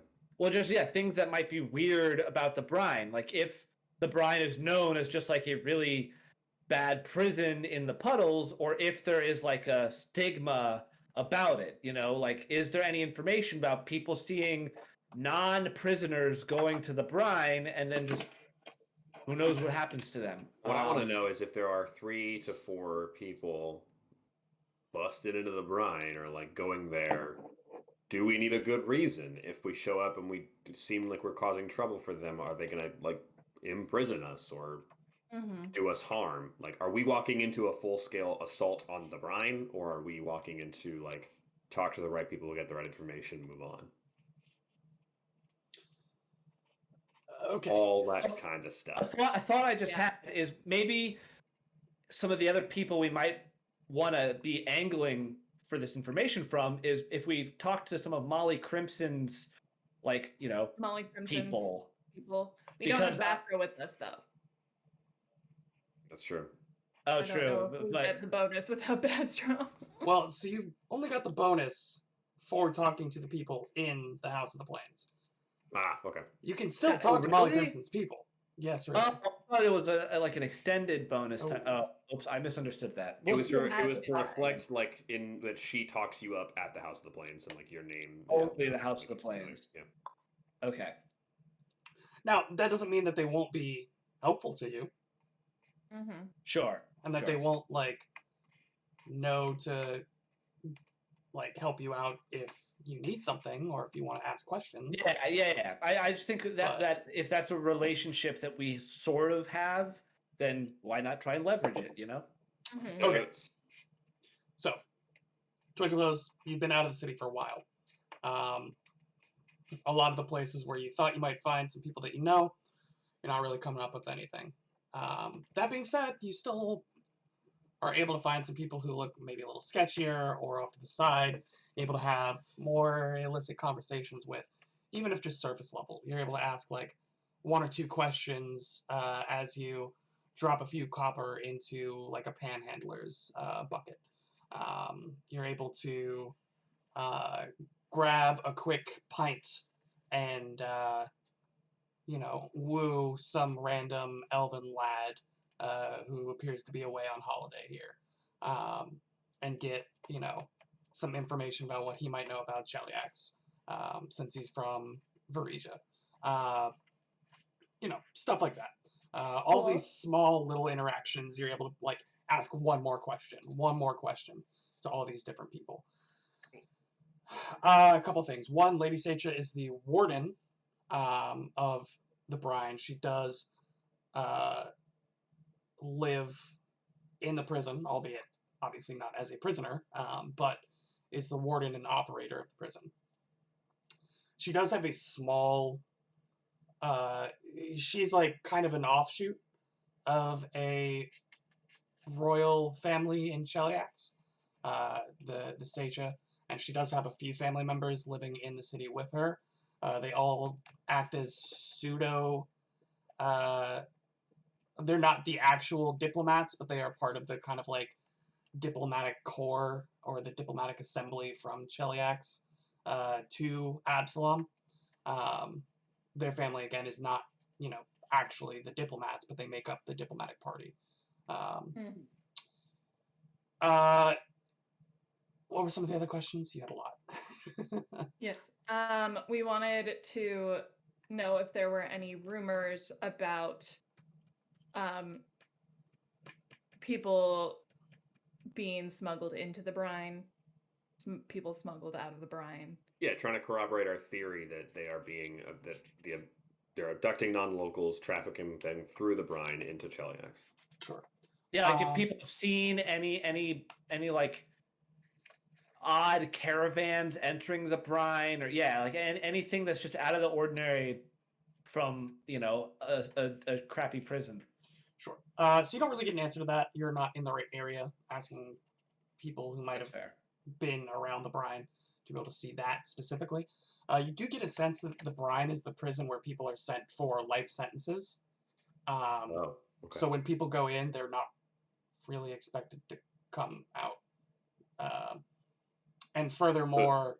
So therefore, people coming in and never coming out, not for prison weird. sentences, is not at all strange to anybody who is observing the prison. Yeah. Furthermore, to like go in, you generally would have to be like part of the legal system. Either working there or part of the legal system to, I don't know, in the off chance that somebody does get, their sentence recused or something happens, generally visitors aren't really a thing. It does have a reputation for being like a pretty harsh place, but again, it's for like high security life sentences. So it's not really meant to be a nice place to start with. Now, to what level of ethics the warden is running the operation, it's hard to say. She doesn't necessarily have a great reputation for being kind, but then again, that's not something you'd expect from the warden of a prison of this stature. So it's hard to say. That's kind of what you're getting out of these conversations. All right. These are deeply unsatisfying answers. Yep. Yeah. Which again makes me want to check out the Dreaming Palace before we go to the Bride. Yeah, I don't want to Agreed. deal. I don't want to deal with that right now. That sounds Agreed. like we gotta like fake badges and like get in and pretend to be somebody else and like talk to them. Sounds like a different game. like a It's not. something. It sounds like Delta Green. Sounds like a Um, subterfuge thing that we're trying to do. And I just don't really want to deal with that right now. And Twinkle Toes is not really interested in like going back to a prison. Yeah, don't do that. Not really interested in it. So, Well, I think that's actually just about where we're going to go ahead and take our break for the day. Yeesh. So thank you all so much for joining us thus far. We'll see if they can get satisfying answers to the questions once we come back from the break. Call it 9 o'clock Eastern Standard. Maybe ask better questions. I don't know. And I will see you soon. Thanks so much for joining us, everybody. Don't go anywhere. Bye.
Welcome back, everybody.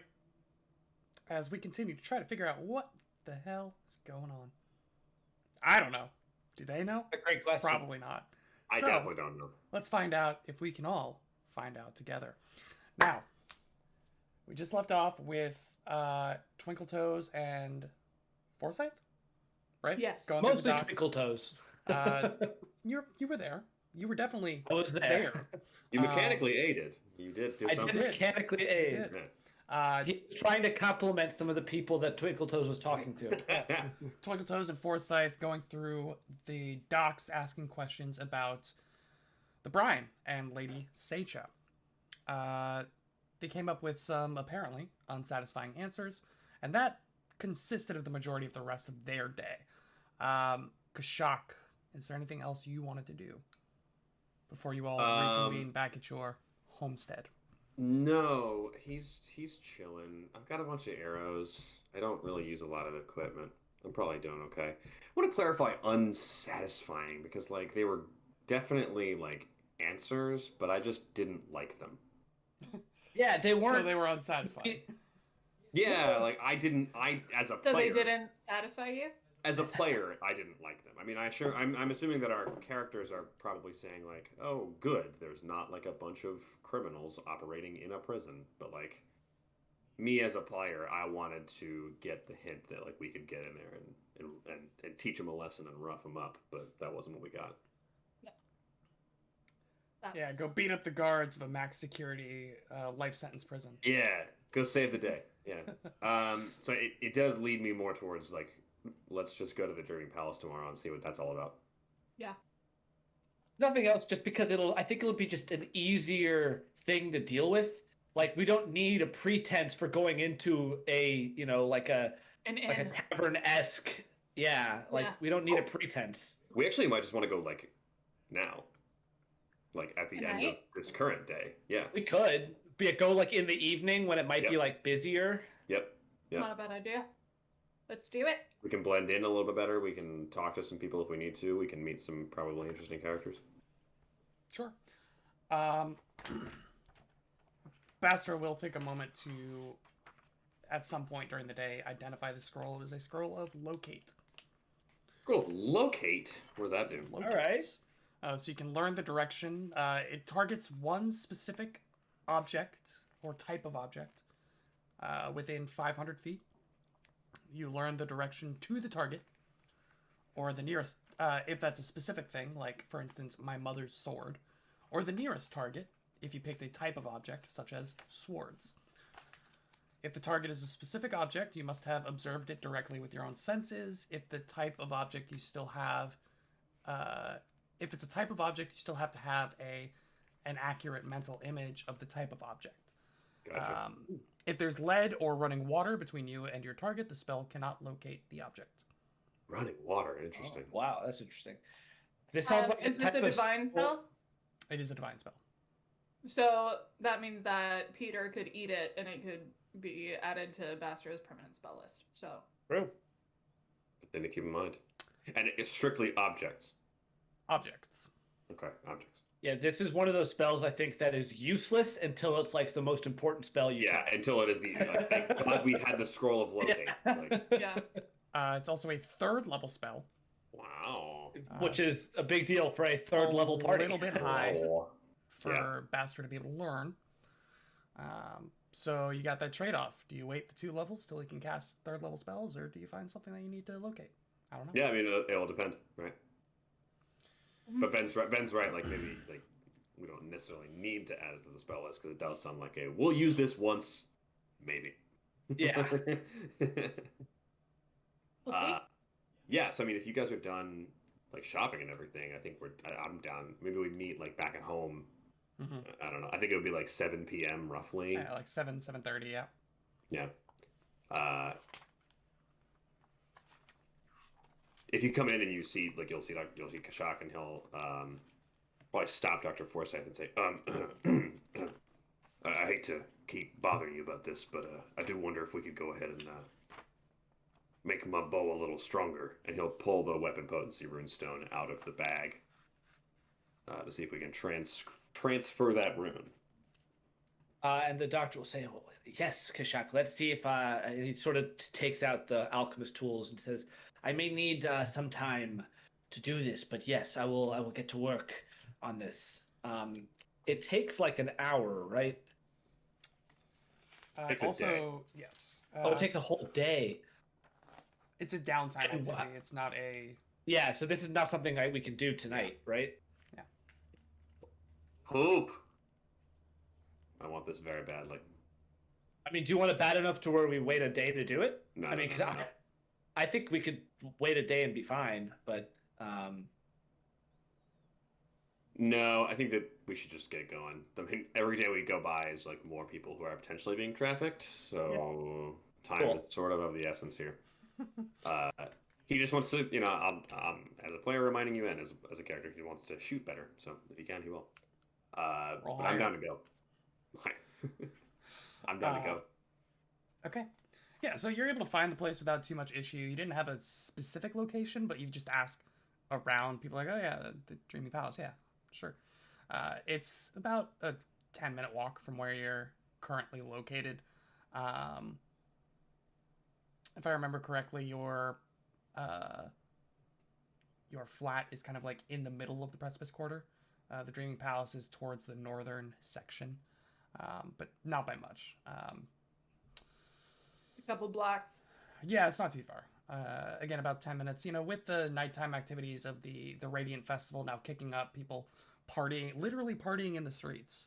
Again, this is, and I don't think or at least I don't think I do a good enough job of just explaining that the Precipice Quarter for the past 4 days has just been a party. Like that's block party. that's what it's been. It's just been a party. We talking like Bourbon Street Mardi Gras, or what are we talking about here? Essentially, yeah. I mean, like World Cup. Like people from all over the world have come here to just celebrate, to see the culture, to see the sights, see all the different, exhibits and things, and most of them are rooming in the Precipice Quarter, and so all of these tourists are just partying down, like it's kind of wild. And so again, like these street performers, you start seeing like the fires lighting up from people tossing fire and juggling. Your classic sword swallowers are just going ham with their Cool. swords and swallowing. You see like those. Quality description. So good. Well, I was in the middle of it and I was like, the title is pretty Yeah, self-explanatory. it's not a lot to talk about. Oh, how the With that turn job. Sword swallowers are swallowing swords. You see those like clowns that are on the stilts that are like walking over the crowd and like leaning down and tapping people's shoulder behind them to scare them. And then just drinks, food, all different manner of stands. And it's just kind of rowdy. Not in a bad way. It's not like exceptionally dangerous, more so than an average fantasy town. But it's pretty cool. Like Absalom is very, very busy city at the center of the world. But this is like taking that up to 10. This is unique, yeah. It makes Kashak deeply uncomfortable. He does not appreciate this is large crowds. Entirely unlike anything Kashak has ever experienced. Yeah, urban environments, large crowds, too much going on for him to keep track of everything. It is horrifying for him. He is not happy walking through the streets. Yeah. Fortunately, it's noticing that will probably like take his hand. As I will. He holds you like a little too tight at first, and if you like say something like ow, he'll like kind of like, oh, sorry. yeah, it's not just your hand; it's like your entire forearm as well. Yeah. But fortunately, it's not a very long walk. Again, it's about 10 minutes. It is now getting dark.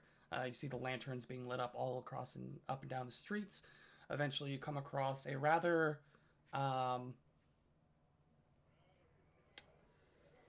it's an ornate building. It's a nice place. It seems like a bit of a it's definitely catering to a certain clientele, as far as you can see.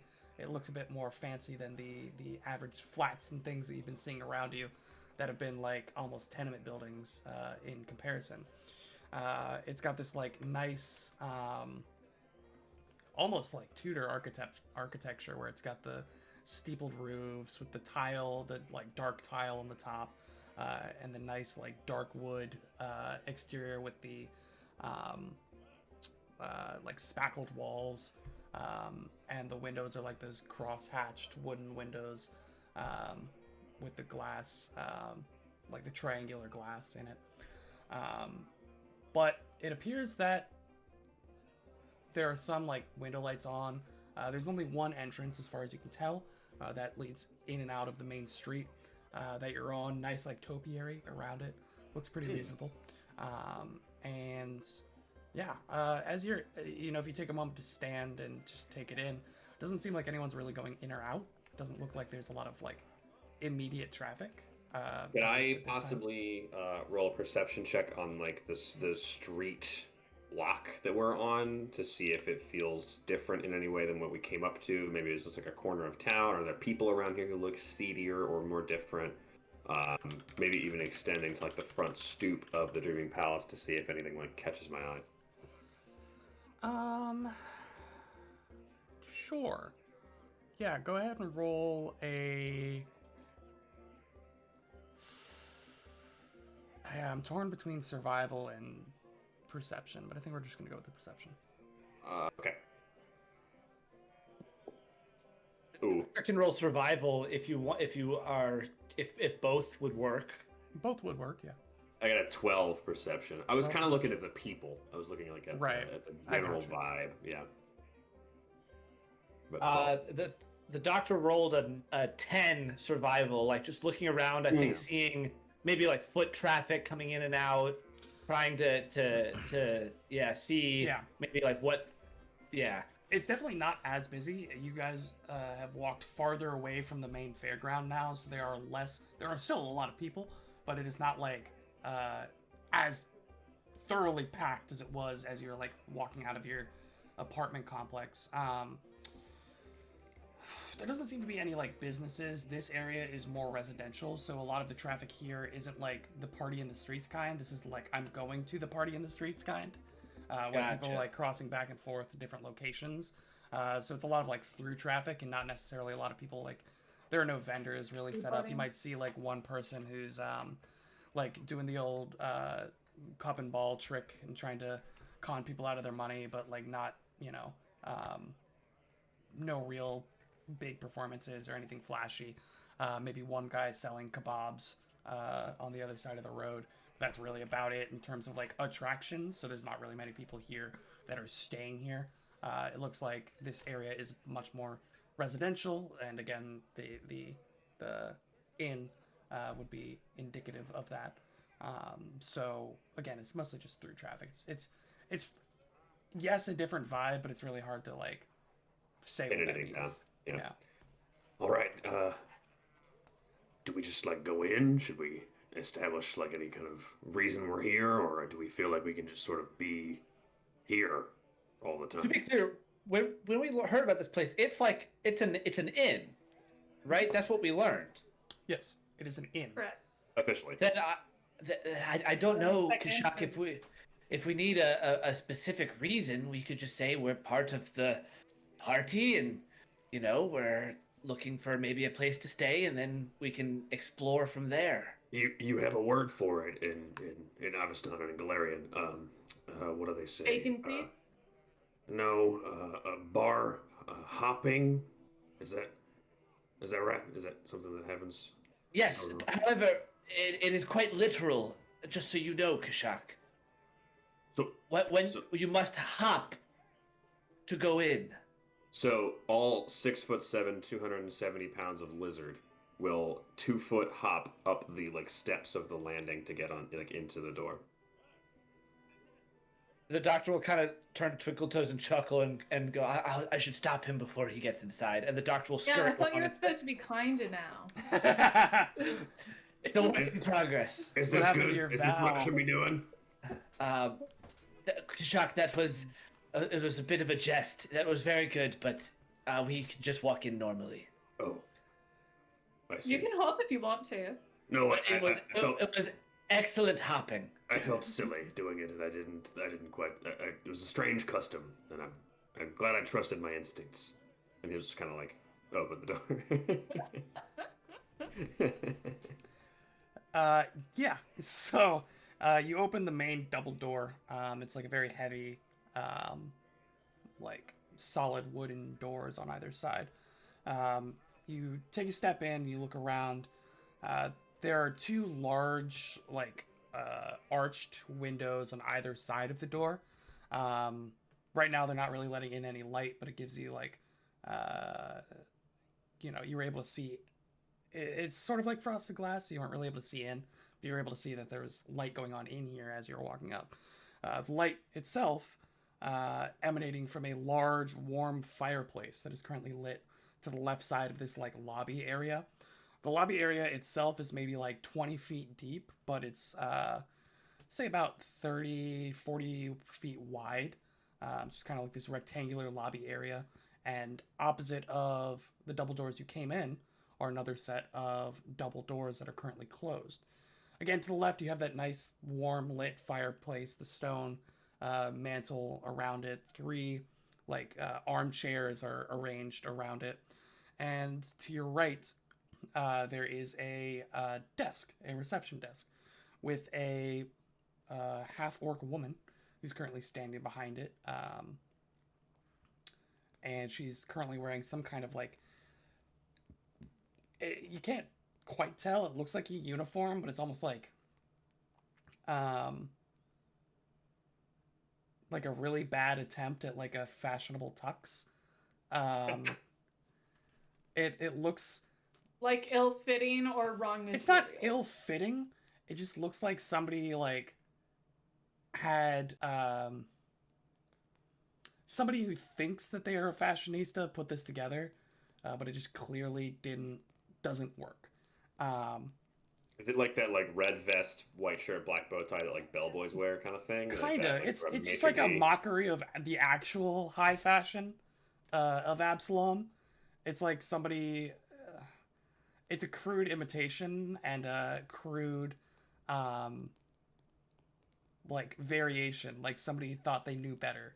Okay. It's not like it's ill-fitting or anything. It's just, like, in poor taste. And let me see. Forsyth and Twinkletoes, go ahead and roll me a intelligence. Just Straight intelligence? Mm-hmm. All right. Middling roll. I got a 16. Got a 3. Dr. Forsyth, you recognize this woman. Oh. This woman is the same woman that you met on the night that you met Archibald Knight at the tavern. This was the woman who was with the gentleman who insisted that you all stop the drunken adventuring party. She was his valet of sorts. So was that Hendred Pratchett? Oh my god, have we met him before? Wait, yeah, what? What does this mean? Yeah, That means what? that Knight and Pratchett were connected. And that Knight might be one of the people that was... What? Wait, yeah, what? What? Did we know? We didn't ever learn that person's name, right? that asked us to help? No. Oh, That seems silly now in hindsight. oh, you did learn his name. He introduced himself rather flamboyantly. No. He introduced Do I himself remember? as Now I need to Hendred go- Pratchett. No way. Are you kidding me? Wow, and we're all just okay. Dumb. None of us put that together. Interesting. Remember Zoinks. that comment I made about player notes? What are those? That was like session 1, though. That was literally session 1. That's wild. That's like 6 months ago. Yikes. Yeah. Yeah, Okay. it was about 6 months ago. So, do we? I just don't remember why he asked us to get involved. Was he just another patron who was like upset by this? He was I have drinking no there, memory. and they started. Yeah. They started shit. Yeah, So- he's just like, can y'all help me? Fuck these guys. Yeah, up." if you Like, remember, he was like socked in the face by the barbarian yeah, and was like bleeding as he like Right. walked into the Okay. back room. He was like trying to clean himself up, saw you there, and was like, "Hey, can you like kick them out or something? You all look sturdy enough to be able to do so." Right. cool. All right, interesting. That definitely Oh, changes what's going I on. have Hedrick Pradgett in my Oh notes. my god. This is why you. This is a good role playing game moment. Always ask for spellings of every name you ever receive, if they can give them. Listen, here's the thing. That's I funny do. though. And then Will tries to spell it to me, and That's what I'm I'm saying. like, Yeah. can you just like Google send it? Like, Or the GM is like, I don't have time for this. Yeah. And it's like from we're Stan. streaming. We'll do this later. Wow. and we never do it. That definitely changes the color of the conversation here. I mean, Kashak doesn't know this guy. That's not. Oh, that's not a thing proprietor he's of the aware next door hotel, the Dreaming Palace. Oh my lord. Wait a minute, that's in your notes? Yeah, that's in my What? first page of notes. That's so funny. That is so What? funny. Wait a minute, so we've known about this Dreaming Palace since session Since October 18th. Lol. LOL. That means laughing out loud. Lol. Oh my god. So wait a minute. No, out And of it's character literally then? right next door to the Yeah. the It's not like Out right of- next door, but you're like a block away from the Tipsy Tengu, where you all Okay. met. Not Kashak, but I'm so upset. we're literally like downstairs from my old apartment, guys. I'm so angry. I am now convinced that this is where we need to be. I thought it was the bride. what would no, ever no. give you that idea? Okay. Out of All right, character, all right. this is where we need to be. So, Will, how frustrated have you been with us? That's are you the talking wrong about? word. That's the wrong word. I think he's been deeply enjoying this. I think he's been cackling to himself secretly. I'm just going off of what you guys are telling me you want me to do, or what you want What to do. the heck? That's God, we the are so basics. bad at this game. I mean, I think that all of what we're feeling is like what Dr. Forsyth feels. Well, I think Yes. Dr. Forsyth Yeah. literally has that like reeling It's the sensation Same moment, yeah. as exactly. all Yeah. of this like begins to click in his head. It's like I've seen this woman before, and yeah. then you like take a second to think about it. You're like, oh, this is Ralso. I met her when I met like Archibald and Bastro in Twinkletoes, like the first time that we met. And then you think about it a little more. She was with Hendred Pratchett, the proprietor of the Dreaming Palace. This dude was over the top, ostentatious, was like not hesitant. He like bowed, introduced himself as Hendred Pratchett, the owner I and remember proprietor that of the happening, Dreaming Palace, and Yeah. like with a nosebleed and everything, and like shakes Yeah. everybody's hand, is just schmoozing Wow. while he's actively bleeding. This is incredible. Okay, so Kashak was the one that went in, though, right? Well, you Which all. is so perfect. If Okay. you're all in here now, yeah, I was gonna. you're going behind I me, assumed yeah. everyone Oh, walked in. yeah. Well, right, but I'm picturing Kashak being like ahead of us a little bit, right? Yeah. He opens the door and steps in first, for sure. So I think as like we all go in, but I think Kashak's a little ahead. I think the doctor will like. Doc doesn't know her. Mm-mm. No, He Kashak wasn't has no there. idea. Mhm. So I think the doctor will like reach down and like grab Twinkletoes' hand and like Bastro and like maybe put a hand on Bastro's shoulder and maybe give them like eyes really quick and can he roll like stealth to try and like lean in and whisper something? Like whisper this information to them? Cuz like there's nobody close to us, right? She is. She's about 15 feet away from you. Oh, Like yeah, behind the desk. Kind It of would be like you going in the doorway and then like pulling them out of the doorway back outside, and that so would I be a think little. just- yeah. I think he'll just maybe put his hand on the two of them and give them like use caution, like try to like convey to them with his face of like I don't know, like yeah, which is not going to be very successful, but I think it's kind of like a gut reaction when this all dawns on him, he like reaches out and tries to like, steady himself Yeah. on two people who also would recognize this were they to remember. But how much of that information gets conveyed is probably almost none. I don't think Twinkletoes recognizes her at all. Not with that. No, memory. no. And I said, That's the night I met Isabella. Are you kidding? I don't remember anybody Only one else. face. There's only one woman that Twinkle Toes remembers from that night. One person. Okay, I cool. think So, I Also, think that since wasn't the Kashak night is that the you only met person. Isabella. No, that isn't the night we met Isabella. I Close lied. enough. Since We Kashak is the met- only we met person who's like Isabella the next day. available to talk to somebody, he'll just kind of like see everybody's having a moment. I think she's like I think he'll assume that she's like there to talk to him and like maitre d sort of situation. So he'll be like, Ah, she Hi. seems to be the receptionist. yeah, we are here to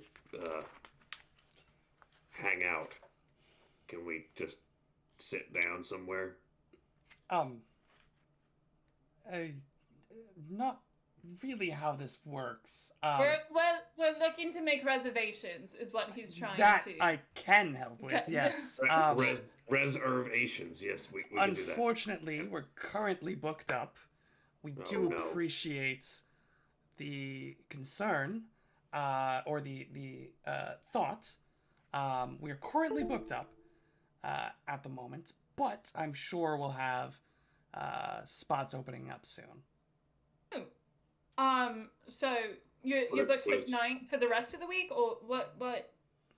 I'm not sure Um, when specifically our guests decide to vacate. That's up to them. But at the moment, all of our rooms are booked up. I think the That's a doctor shame. comes up to the counter, and I think he'll try and lean on it and be coy as much as possible you. here. And he'll go, "What about if there was an adventuring party that needed dealing with, that were being rowdy, and perhaps needed haranguing?" Oh, I'm so sorry. I almost didn't recognize you. Sorry, the large Iruxi fellow here.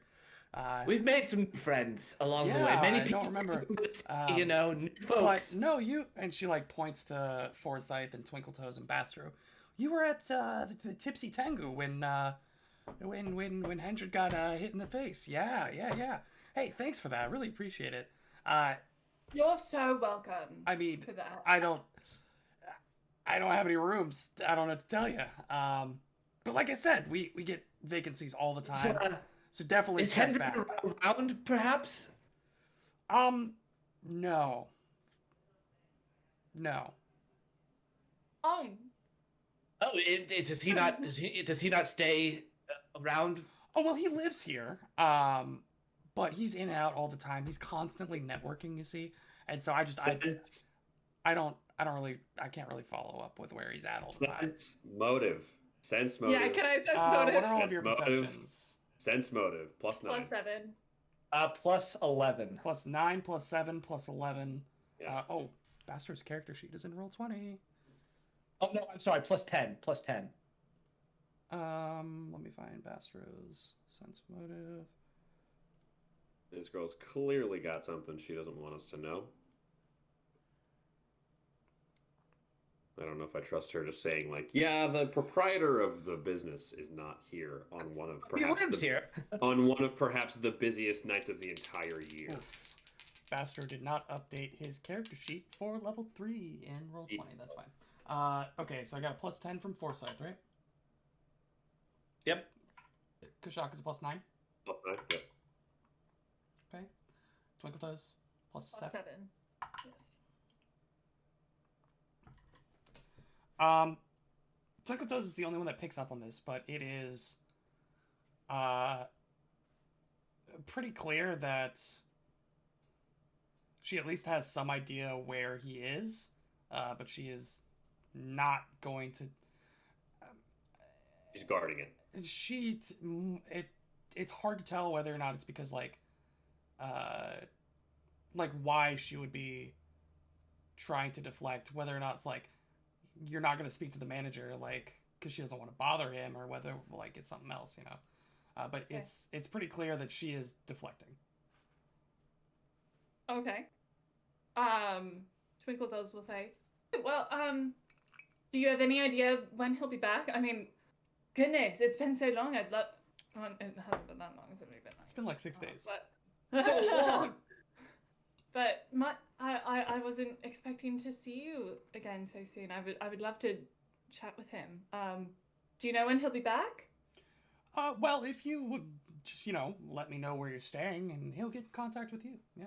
Well, here's the thing. We were hoping to stay here. Oh, that's tough. That's really tough. Could we wait for him? Sure, if you want. She I think we're talking like days. motions Yeah, to the three chairs that are across from her at the fireplace. She says, "But look, I really don't want to lose any valued customers. We do have a demonstration room to show our potential guests. I could definitely show you what our accommodations are like. Show you some of the common areas and like the kitchen or the what's it called? The place where we eat food. That Dining one. room? The commissary. Dining room. I'm so Feed- confused on feeding how to trough. approach this whole situation. The bucket in the corner. Yeah, we'd love to see the place. Personal if slot you- bucket. Sure, yeah. And she'll like walk around the door and we'll lock the two front doors behind you. Just don't want anyone coming in while we're unstaffed. And we'll say, follow me. Can I sense motive again? +7. Yeah. I Seems think like the she doesn't doctor want- would too. I'm like very on edge now. Like Ben, the player, I'm very on edge because I have no idea how to approach this now. It seems like if she's walking you around this large place, she doesn't want random party goers Sure. walking Okay. into the establishment. Yeah. That makes sense. Especially if they're No, it doesn't. already booked. Still Says, weird. Sure. Just come on, follow me. And she'll take you through the double doors that were opposite of. Were there any people in the lobby? No, And they're booked up. they are booked up. It's a really And we weird. didn't see this. The lobby is very small, and you'll see as it opens up, there is like a lot more space, common area, like farther in. But it's also a really weird time. Do we hear anything? Like, do we hear other people? Or is it like silent? Well, if it's an inn and it's like 7 p.m. and there's a international festival, people aren't going to be in their rooms. People are going to be out and about. Like it's too early for people to. Oh, be it's just in it's hotels. weird that she's the only person we see. That's weird to me. We don't see any like other employees or. He means like people who stay here, right? There has Okay. been- anyone. There was I nobody. mean anyone. There was nobody just hanging out in the lobby for the 5 minutes that you've been there. Yeah, Yeah, I don't okay. think it's all that weird. Yeah. I think it's weird. The locking of the Okay. door is really weird. But anyway, Let's see. So she opens the double doors that were just across from the entrance. And before you, you see a sweeping, bifurcated staircase, which rises up from the northern end of the room. Splitting and curving to either side, hence the bifurcation. Really fun word. As it rises to the second floor. There's a huge portrait of a handsome half-elf man that looms over the center portion of the staircase. You would recognize We it to recognize him to be Hendrik be Andrew Pratchett. Patchett. At the base of the stairs, the handrails end in marble pillars topped with statues, one of a crying angel and one of a laughing devil. Tiled corridors stretch off to the east and west, while bronze latticed doors lead south to the lobby as they close behind you. So, you see these two statues across from you, up the staircase that goes up about half the distance between, then splits off to the left and right. At the wall where it splits, that rather large portrait of Hendred.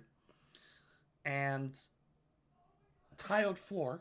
By the way, there's like a red carpet under your feet now that goes up to the staircase, Place is bougie. kind of bisecting the space here. And then hallways to the left and the right.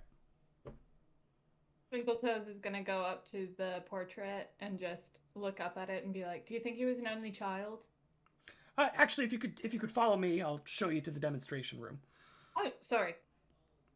Um, Sure. Oh. so first she takes you to the left.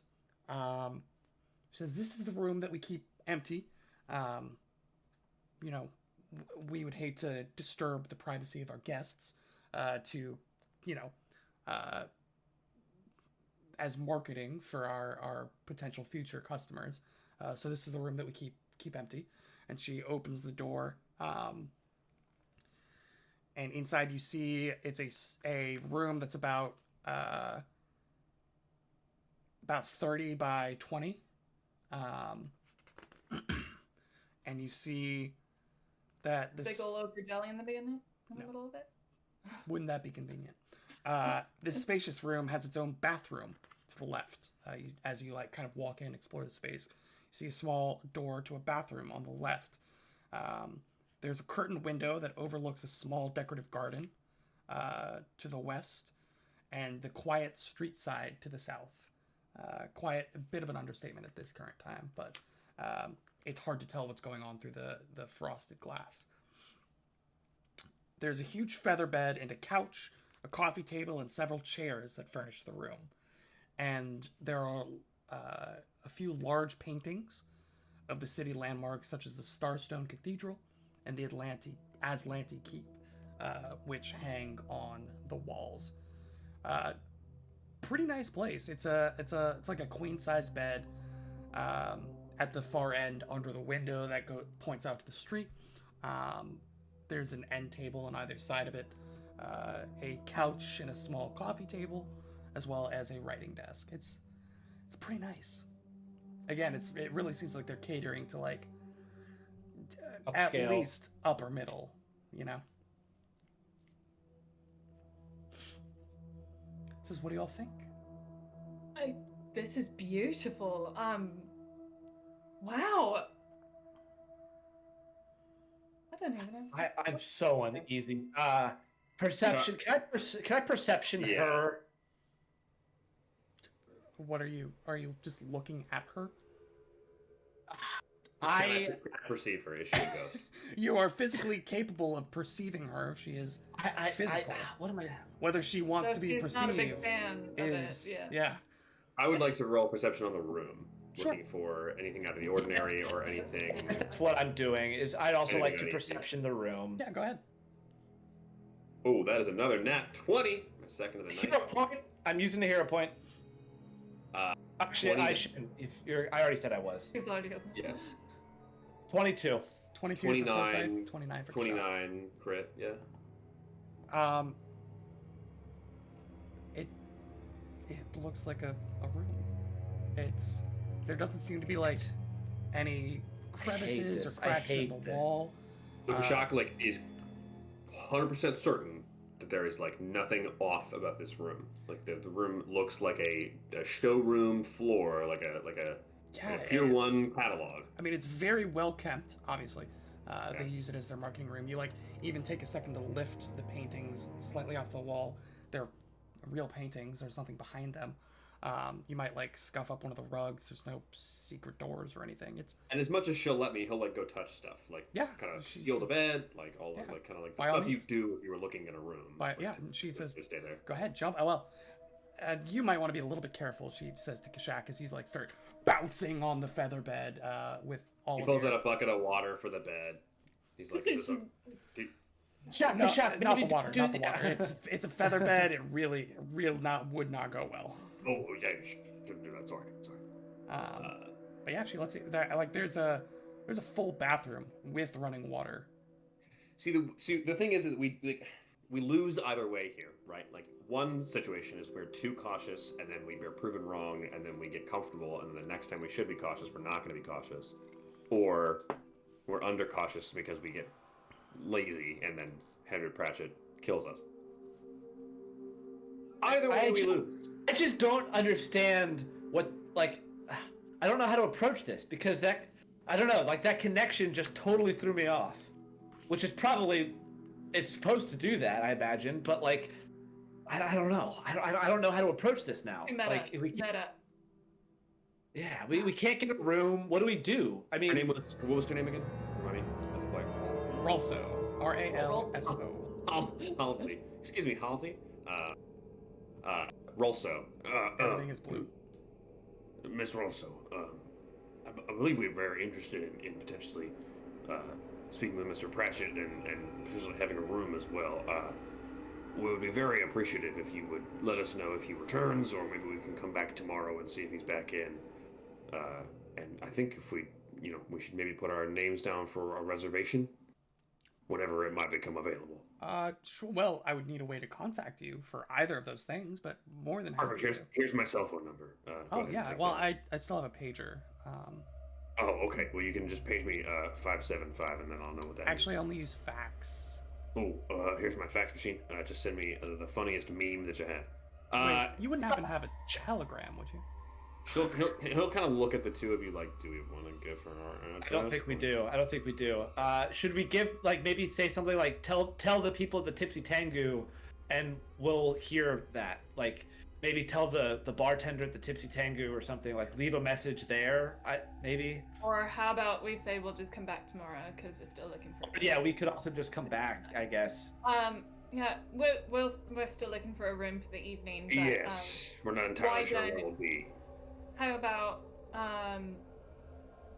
yeah, we'll just come back tomorrow. Okay. Well, That's hopefully something opens up by then. We'll see. Wonderful. Well, if Mr. Pratchett comes back before we see you again, please let him know that we're excited to talk to him again. I'll do that, and yeah, hopefully you'll be here at the same time and be able to talk to him. Yeah, we'll Wonderful. see. All right, and she kind of walks out and is ushering you all out. And, Can I roll a perception check from a distance on the statue of the crying angel and the laughing devil? Sure, go ahead. Can I do a society on Pratchett? Sure. Yeah. 17 perception on the statue. 17 perception on the statue. Okay. And on the 22 society on Pratchett. Pratchett. Okay. The statues look to be Oh, they're independent statues. Okay. independent statues. There's the crying angels on the left side. It's almost like a bust of each, and then the laughing devils on the right side of the staircase. They flank the staircase. They look to be, you might look really hard, and at first they look like marble, but then it looks like it's stone that's been painted to look like marble. Cheap. Yeah. But other than that, it doesn't look out of the ordinary. In Definitely terms of not. Hendrik Pratchett, you don't know anything outside of what you've been told Well, by we- him or by Sure, other sure. people. Okay. Oh, frustrating. It's not like a household name by any means. Yeah, sure.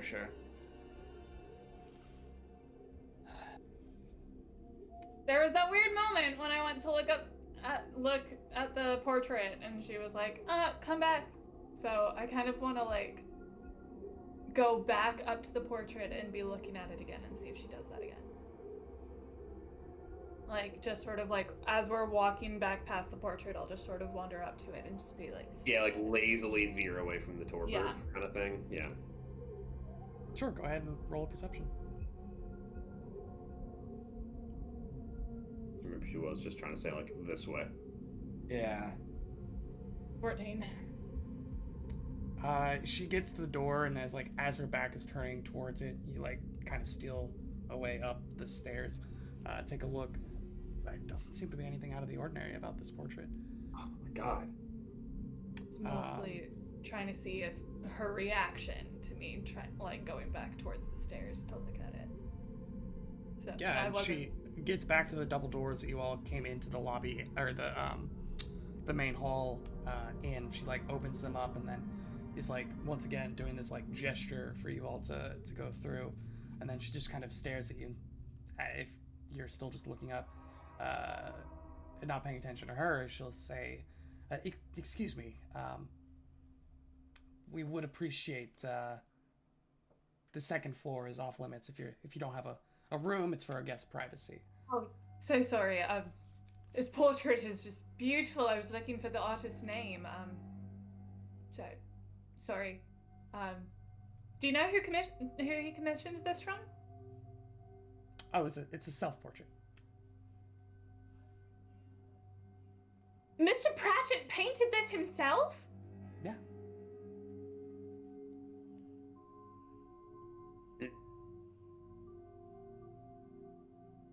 Hmm. Don't know what to do with that information. We'll just make that up off the top of his head right now. We've cracked the case, ladies and gentlemen. We've Well, solved it. he is a very talented artist, and I am shocked that this is the first I'm hearing of the amazing landlord, Mr. Pratchett, also being an incredible portraiture artist. What is going on? Shut it down, everyone. We solved it. We figured it out. Don't bother. Don't write in. We know the answer already.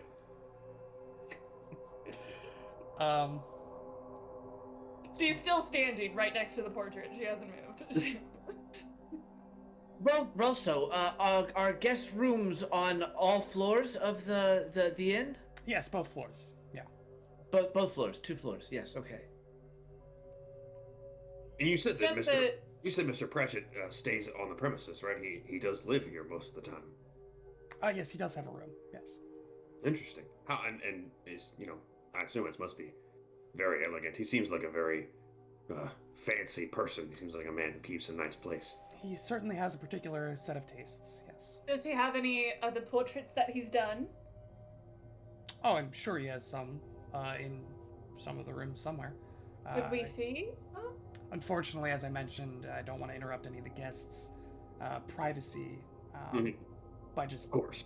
randomly going into their rooms to show guests, Well- potential guests. So, Well, if Mr. Pratchett isn't here, could you show us his room? no. Sorry, again, just that seems a little strange. You'd be asking to see his room. Oh, I just assumed it was like his office. No, he I just lives wanted to here. see it. Oh, I misunderstood. I apologize. I assume it's probably on the top floor, very fancy, very penthouse-ish. You know how it is. Is that right, Russell? It's probably just a very elegant room. Again, he's just a man of very specific tastes. Yes. Specific tastes. Yeah, I'm incredibly uncomfortable. I want to. If we're like, is she leading us back out to the lobby, or are we like having this conversation in front of the portrait? She has been currently standing with the doors open, going like this for this Sure, entire okay. conversation. She's doing her best. Service industry, please, Yeah. for the love of God, get out of my hotel. You guys are now being the assholes who won't leave. Yeah, And the doctor walks through and goes back to the lobby. Yeah. Twinkletoes will feign like taking the hit and being like, "Oh, I'm so sorry," and follow him. Sure. Oh, well, as I mentioned, hopefully something will open up here soon. And we'll look forward to seeing you tomorrow. Wonderful. Yes. Is there a time we should come back that's best for potentially Mr. Pratchett? Is he around mostly in the evenings or the mornings? Oh, it all depends. His schedule changes day to day based on who he's meeting with. Of course. So, Do you Just trying- have a normal check-out, check-in time that would be best for us to stop by to see well, there's if opening? anyone does end up checking out, I would say probably early afternoon would be the best time. Yeah. Right after we're finished cleaning the rooms up and right before most people would come in looking for a room. So, but again, who knows when a spot will open up? Hopefully. Of we'll have course, some we're availability soon. just trying to plan our day around it, so we appreciate any information. Yeah. Well, we'd love to find the perfect room for you, so hopefully we'll have something. Sassy. All right. Wonderful. The doctor will just turn around and say thank you, and he will leave. Yeah, Kashak will leave too. As we're all kind of. The doctor wants to like hang out for Mhm. like at least an hour, like at the bottom. Like we had to walk upstairs to go in. It's right? like Is that? 4 or 5 steps, not very far. Oh, okay. Well then, It's like a in like stoop. whatever courtyard or street this place goes out to, the doctor wants to hang out for like an hour at least and see if anyone goes in or out. Any Yeah. single person. Mm-hmm. Sure. You wait there for maybe 20 minutes. You see this small, gnomish woman, looks to be an elderly lady, who like slowly makes her way up the steps, knocks on the door. You see Ralso open it up for her. Go ahead and roll a perception. Okay. May I as well? Sure. So 21. 21. 13. 13. Yeah, you're a little bit too far away, Twinkle Toes, to be able to hear the conversation, but Dr. Forsyth, you're just able to make out over the din of the crowd. Oh, Miss Honeywell, it's good to see you. Hopefully you enjoyed your day at the festival. Oh yes, we'll be having biscuits and tea in the morning again, yeah. Yep. And as they just kind of like enter back in, the door closes behind. That's about all you see in the hour that you're there. At some point while we're doing this, can Kashak roll a perception on the building? Okay. Are you just looking at the front? Or are you going around? What are you doing? Trying to assess the climbability of it. The climbability of it. How does he feel he would fare climbing it? I mean, you definitely think you could. You'd have to stick to the wooden beams, and you'd definitely mark the thing up because there's no real handholds. You'd have to like claw into the wood to be able to climb up of it. The way he climbs, the way his whole climbing works is he has like gecko feet that are sticky pads. Oh, right, That okay. he Yeah. sticks to stuff. Sure. It looks like the like wattle on the side, the like, I don't know the technical term, the plaster that's on the side looks pretty, it looks decorative, doesn't look like it's particularly sturdy, but if you get up the wooden beams that make up the like, you know, the bracing, you probably climb it without too much hassle. Yeah, 19 perception, anything that might, that's all I learned. Okay. He'll turn to the group as we're kind of doing this, and what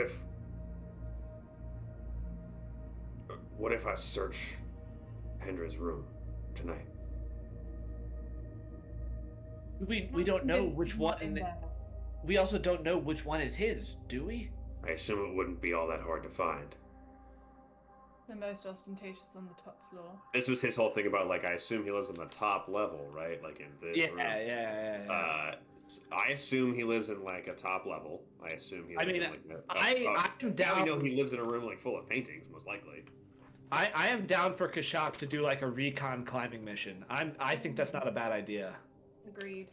Worst case scenario, a couple guests complain about a weird creature stalking around the house and like whatever. We'll have to do it like much later tonight. Yeah, like the dead of night. I don't actually know if this festival is really ever going to die. Like, is the party ever really going to stop? Or Well, are they just I mean, witness Will streams was all the very time? clear though that the party is not happening here. Like people leave here to go to the party.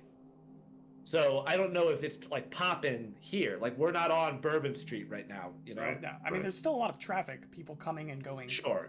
Because you're close to a major cross section between the Precipice Quarter and the docks where you're currently at.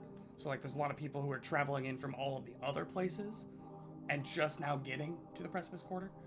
There's some people obviously who are making their way back out. But there's not like actual like static partying. if that Yeah, makes sense. it's cross traffic. Yeah. It's not absurd to think though that like in one of the alleyways or like the back, like Kashak could climb up at night and have a decent chance at not being seen. It seems like there's a decent amount of space around this building. It's not built on the entirety of the plot of the land, and there's like small gardens that encircle the Dreaming Palace. So there are like, you know, like it's not like right up on either side against other buildings, so you can get around it if So you. I mean, if So we on. don't have any, he at least will wait for like cover of darkness, full darkness, and like not too many witnesses for this to go on. If there's anything else you guys want to do, I think now would be the time to do it. This is Kashak's like only real last plan that we have. I assume like midnight, maybe, if that's when people start to kind of fill or like filter out or not be around anymore. Sure. He'll try to walk around to like the back of the building, which is I assume like where most of the windows are. Like a lot of the rooms have backward facing or like side facing maybe. So it's actually not. Okay. The back of the building, as you get around there, is actually just solid stone. Okay. There are no windows on the back, save for what looks to be like a circular, almost tower, that is built into the northeast corner of the building. Okay. That goes up, and there's even like a little pointed roof, little pointed circular roof on that corner. That has a back-facing window, but that is the only window that is on the back. And again, it's like a circular outpost tower that kind of extends slightly off of the corner.